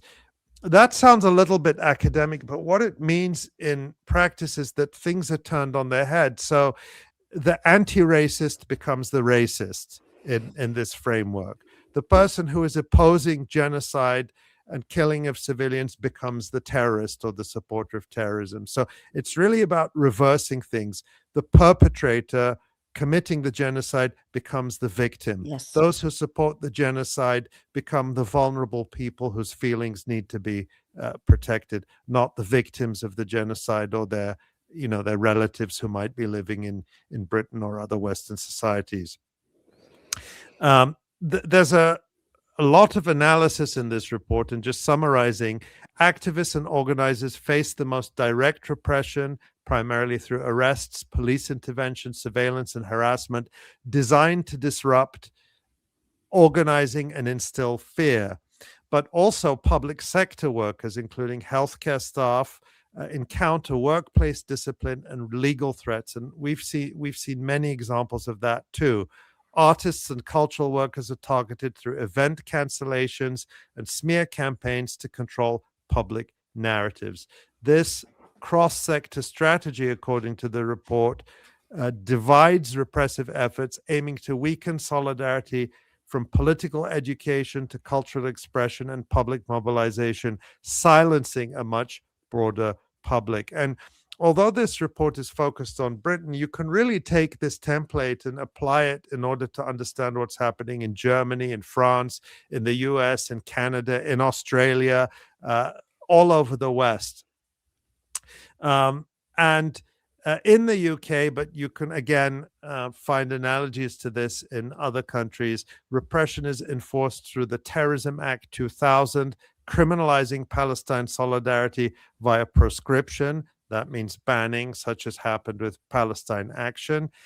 And the IHRA so-called definition of anti-Semitism, which reframes anti-colonial and anti-Zionist critique as anti-Jewish racism. So that reversal that I mentioned. Now, so that's sort of my thumbnail sketch of it's a long report, so I just tried to pull out some of the main points there. The ELSC website, that's the European Legal Support Center, allows you to report and request support if you have faced or witnessed Palestine-related repression anywhere in Europe. It also has Know Your Rights pages covering what activists need to know to stay as safe as possible in different European countries. So this is a really good resource for people to know about. So a big shout out to European Legal Support Center for this really important work. Yeah, excellent. Thank you for that. And kind of speaking of, you mentioned Palestine Action, there was something that happened with an 𝐓𝐴𝐷 factor. Of course, 𝐓𝐴𝐷 is the Israeli-owned drone maker that has been at the target of Palestine actions Yes. around the UK. What's happening there? Well, Palestine Action did target 𝐓𝐴𝐷 for many years quite successfully. The action that was taken today was not taken by Palestine Action. Palestine Action is proscribed, banned, and is not operating. The action today was taken by a group called People Against Genocide, and they shut down effectively the factory in Filton, the 𝐓𝐴𝐷 factory in Filton in the UK. We actually have some video which shows them using vans to block. I think we had the previous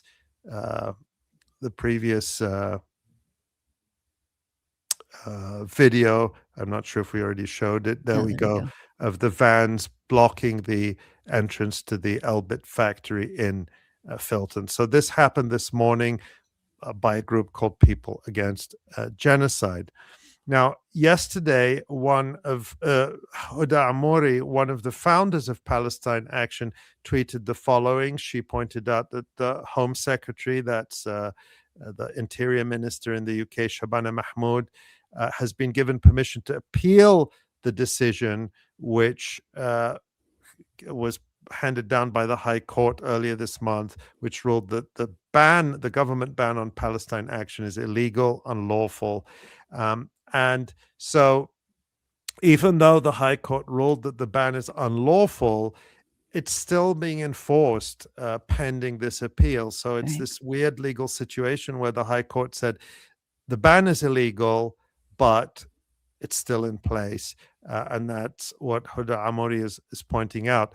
But the good news is that the majority of the Filton 24, now these are members of Palestine Action who went into that same factory more than a year ago and did a huge amount of damage to drones and equipment used to make weapons. 𝐓𝐴𝐷𝐿, colleague 𝐓𝐴𝐷 Winstanley talked about that in our last program. That there was a huge victory when 6 of those 24, the so-called Filton 24, were acquitted. And those were the 6 who actually broke into the factory and did all that damage 𝐓𝐴𝐷 showed us on video. And the good news is that the others, so there were 18 others who have been held in pretrial detention for more than a year in really difficult conditions.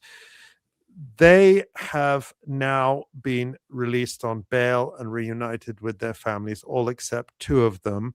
And let's take a look at a video of some of them coming out of prison and embracing their loved ones.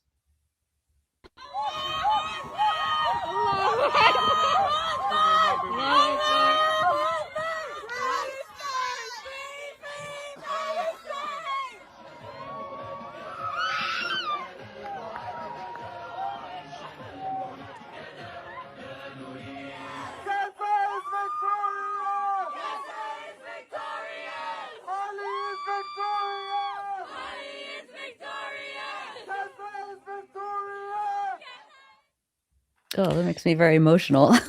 Yeah, and so it was really amazing to see that. As I mentioned, 2 are still in detention, and I understand that legal proceedings are underway or being initiated to hopefully get them out as soon as possible. And as you'll recall, as we've reported previously, that many of them went on very prolonged hunger strikes over the past year, putting their lives in imminent danger. That is the strength of their belief in doing this kind of direct action in order to stop the genocide and to defend people in Gaza. So you can understand the tremendous emotion and support when they are coming out of prison. And I will point out that I think we reported on this, that the courts had dropped aggravated burglary charges against all of the remaining Filton 18. Those charges carried a maximum sentence of life in prison. And that does come after the 6 who went into the factory were acquitted on the most serious charges.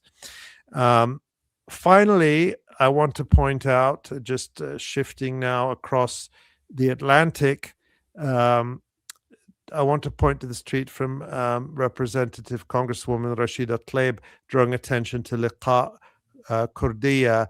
She is the last anti-genocide protester related to the Columbia University protest encampments who is still in U.S. detention. She was not a Columbia University student. She is a Palestinian with family from Gaza. She's lost 200 relatives in this genocide, who just felt that she wanted to go and exercise her constitutional right to demonstrate against the genocide with the students at Columbia. And she was picked up by ICE, and she has now been in detention for almost a year.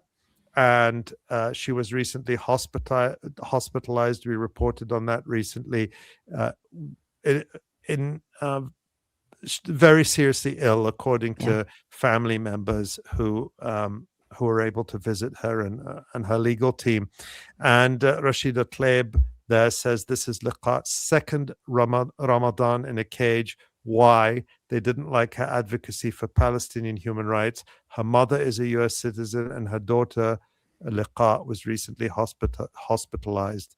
Where is the outrage? So just a reminder to keep 𝐓𝐡𝐞 𝐄𝐥𝐿 in your thoughts, and even to do more than that, right? If you're in the United States, you can exercise your right to write to your representatives and demand that they take a position and that they call for her immediate release.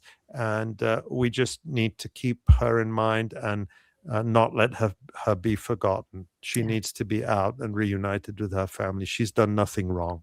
So despicable. And like the others, she's sent thousands of miles away. She's in Texas, I believe. They just ship her off to somewhere where she doesn't have any connection, hundreds, if not thousands of miles away from. It's deliberate cruelty. Punishing people for their speech, punishing them for standing up against genocide. The most thuggish and brutal tactics imaginable. Well, thank you, Ali, for that rundown. Let's take a look at the website. We have a bunch of new features by writers in Gaza, but also writers outside of Gaza. A lot of really good deep analysis this week on the Electronic Intifada. Again, there's our colleague Dave Cronin's post right there up at the top. Why is the EU accusing me of disinformation? Please give that a read. There is also the podcast episode, Ali, that you did recently and that you mentioned with Hussein Doru. There it is. EU sanctions German journalist in shocking first over Gaza reporting. Yeah, and I couldn't believe it. I mean, it's one of the most, people know how awful things have been over the last few years. This still shocked me. It is still shocking. shocked me. I Shocking. mean, I was arrested in Switzerland to prevent me talking about Gaza, and I'm shocked by this. Like I should not be shocked. I'm shocked by what I learned digging into what they're doing to Hussein Doru, and that they may well start doing this. Just a few days ago, I point this out in the article, the German government spokesperson, he was asked about this at the official regular German government press briefing, and he just kind of mocked the journalist Florian Warweg, the only German journalist who brings these things up at the federal press conference. And the foreign ministry spokesperson just mocked him. He said, "Oh, I'm so glad you mentioned that these measures exist, because any other journalists who abuse the freedom of expression might find themselves sanctioned as well." So the German government openly threatening journalists with similar sanctions if they don't behave themselves. This is where Europe is today. It's utterly shocking. All in defense of genocidal All in defense Israel. of genocide in Israel. Yep. Yeah. And they have the police that go out to these demonstrations, yeah. and just dare people to say, like, from the river to the sea, right? And the cops just stare at and yell at them, say it, say it. And then they say it, and then they arrest them. And beat them, like, very thoroughly physically assaulted. It is absolutely horrifying, as always, Germany. And then we have some other features there. Yeah, a really important piece, if I can mention, from, well, a couple of, there's so much really incredible journalism at the Electronic Intifada, if I say so myself. I'm so proud of my colleagues. I'm so proud of our contributors. We do great work, guys. So this piece from Ilan Pappé is so important. You will have seen reports in the last week or so that the British Museum removed the word Palestine from some of its displays. And the Israel lobby group, UK Lawyers for Israel, took credit for that. And the British Museum put out this sort of weird denial, very evasive denial. And a lot of people were sort of lulled into complacency by that, thinking that, oh yeah, so it's not true. That denial is not real. And Ilan Pappé, the great Ilan Pappé, the great historian, breaks it down, and he talks about why what they did, removing the word Palestine from some displays and replacing it with the term Canaan, is completely ahistorical, completely just caving into the Israel lobby. He calls it moral cowardice. So this is really a must-read piece.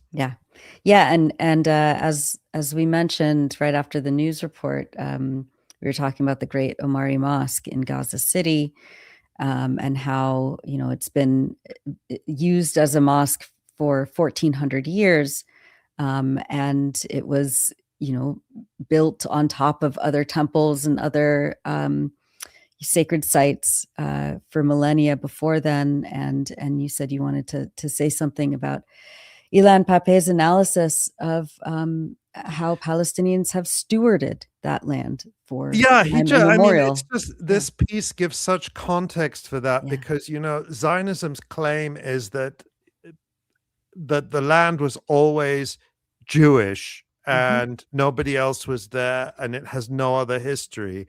And Ilan Pappé just cuts through that in this really accessible piece, in his really just sort of very straightforward way of explaining things. So that's the connection I make to that, because that Omari Mosque, as you said, I visited it. It's got layer upon layer of Palestine's peoples and civilizations and religions literally built into the structure. And Israel wants to destroy that, because that way they remove the evidence of all the cultures and all of the contributions that so many different peoples have made over time in Palestine. And all of that, Ilan Pappé says, is the heritage of the Palestinian people. It all belongs to the people of Palestine. That's right. Thanks for that. Are there any other stories that you wanted to quickly point out? Allow me, because there's so much good journalism here that we have to really celebrate and share. And this piece by Camilla Donzelli, it's a very heartbreaking piece, but so important. It's about how EU countries, Greece, Belgium, others, are repressing and using bogus accusations of extremism. And again, they're being egged on by Israel lobby groups against Palestinian refugees from the genocide. So think of this. The European Union aids Israel's genocide. They fund it, they arm it directly, indirectly.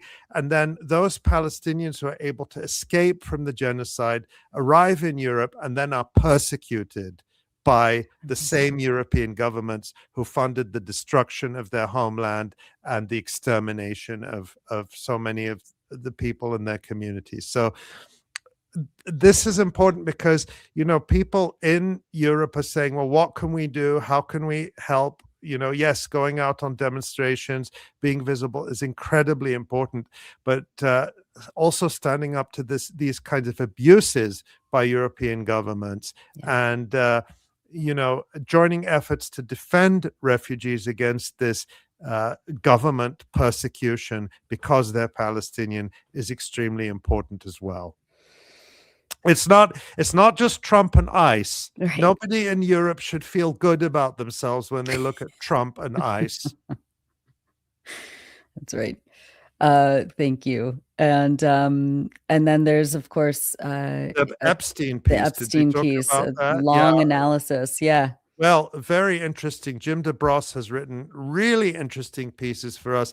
This one, I won't say much about it. People can go read it. I know they'll want to, but it's about what's not in the Epstein files, what's missing. And there's a big elephant in the room that's missing, and it begins with an I.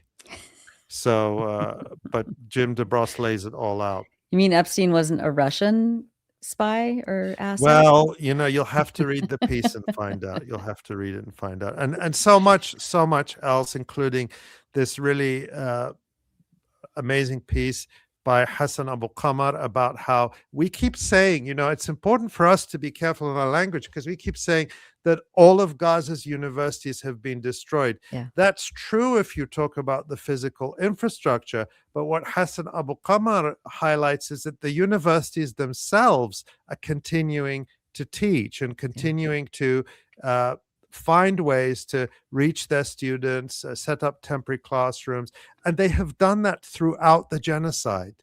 Students were studying and graduating throughout the genocide because of the dedication of the students and their teachers. So really important, because Israel, the United States, the Board of Peace, they want you to think Gaza is just a wasteland. There's nothing there. There's nothing worth saving. And this is the type of journalism and writing that shows how much there is of value in Gaza and how much value people there put into what they have built and want to sustain.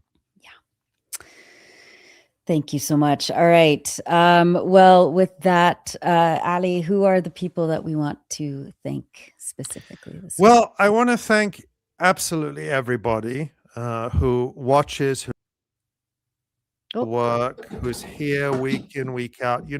It's true. Some people's attention wanes when Gaza fades from the headlines, but the people who are here watching, you are the ones who are there. You are there for Palestine. You show up every day, and that's what we do at the Electronic Intifada. We show up every day, and we will keep doing so. And we're still reaching huge numbers of people all over the world, and that is thanks to so many of you who make all of this work possible. We couldn't do it without you. So I'm just going to shout out a few people who have been so generous with their donations that help us to sustain our work, pay our writers in Gaza and across Palestine, and fund all the work that you see, everything, the live stream, all of the articles you see, everything we do. So I'm going to say thank you, Raghida, Lamia, Sam, Jacob, Eric, Kurban, Celia, Nicole, Derek. I'll just say it, Anonymous. Thank you, Anonymous. And lots of, Anonymous, you're out there, and we appreciate you very much. Brian, Abdurrahman, and John. I could name so many more people, but that's just a few to say thank you so much for helping to keep us going and showing up every single day for Palestine and for Gaza. That's right. Thank you all. And of course, thank you to Tamara Nassar, our director and producer. Thank you to Ellie Gerzon for social media production, to Pierre Loisel for radio production. Thank you to our senior editor, Maureen Claire Murphy, all of our incredible colleagues at the Electronic Intifada. And on behalf of myself, Ali, Jon, and Tamara, thank you all so much. And we'll see you next week. from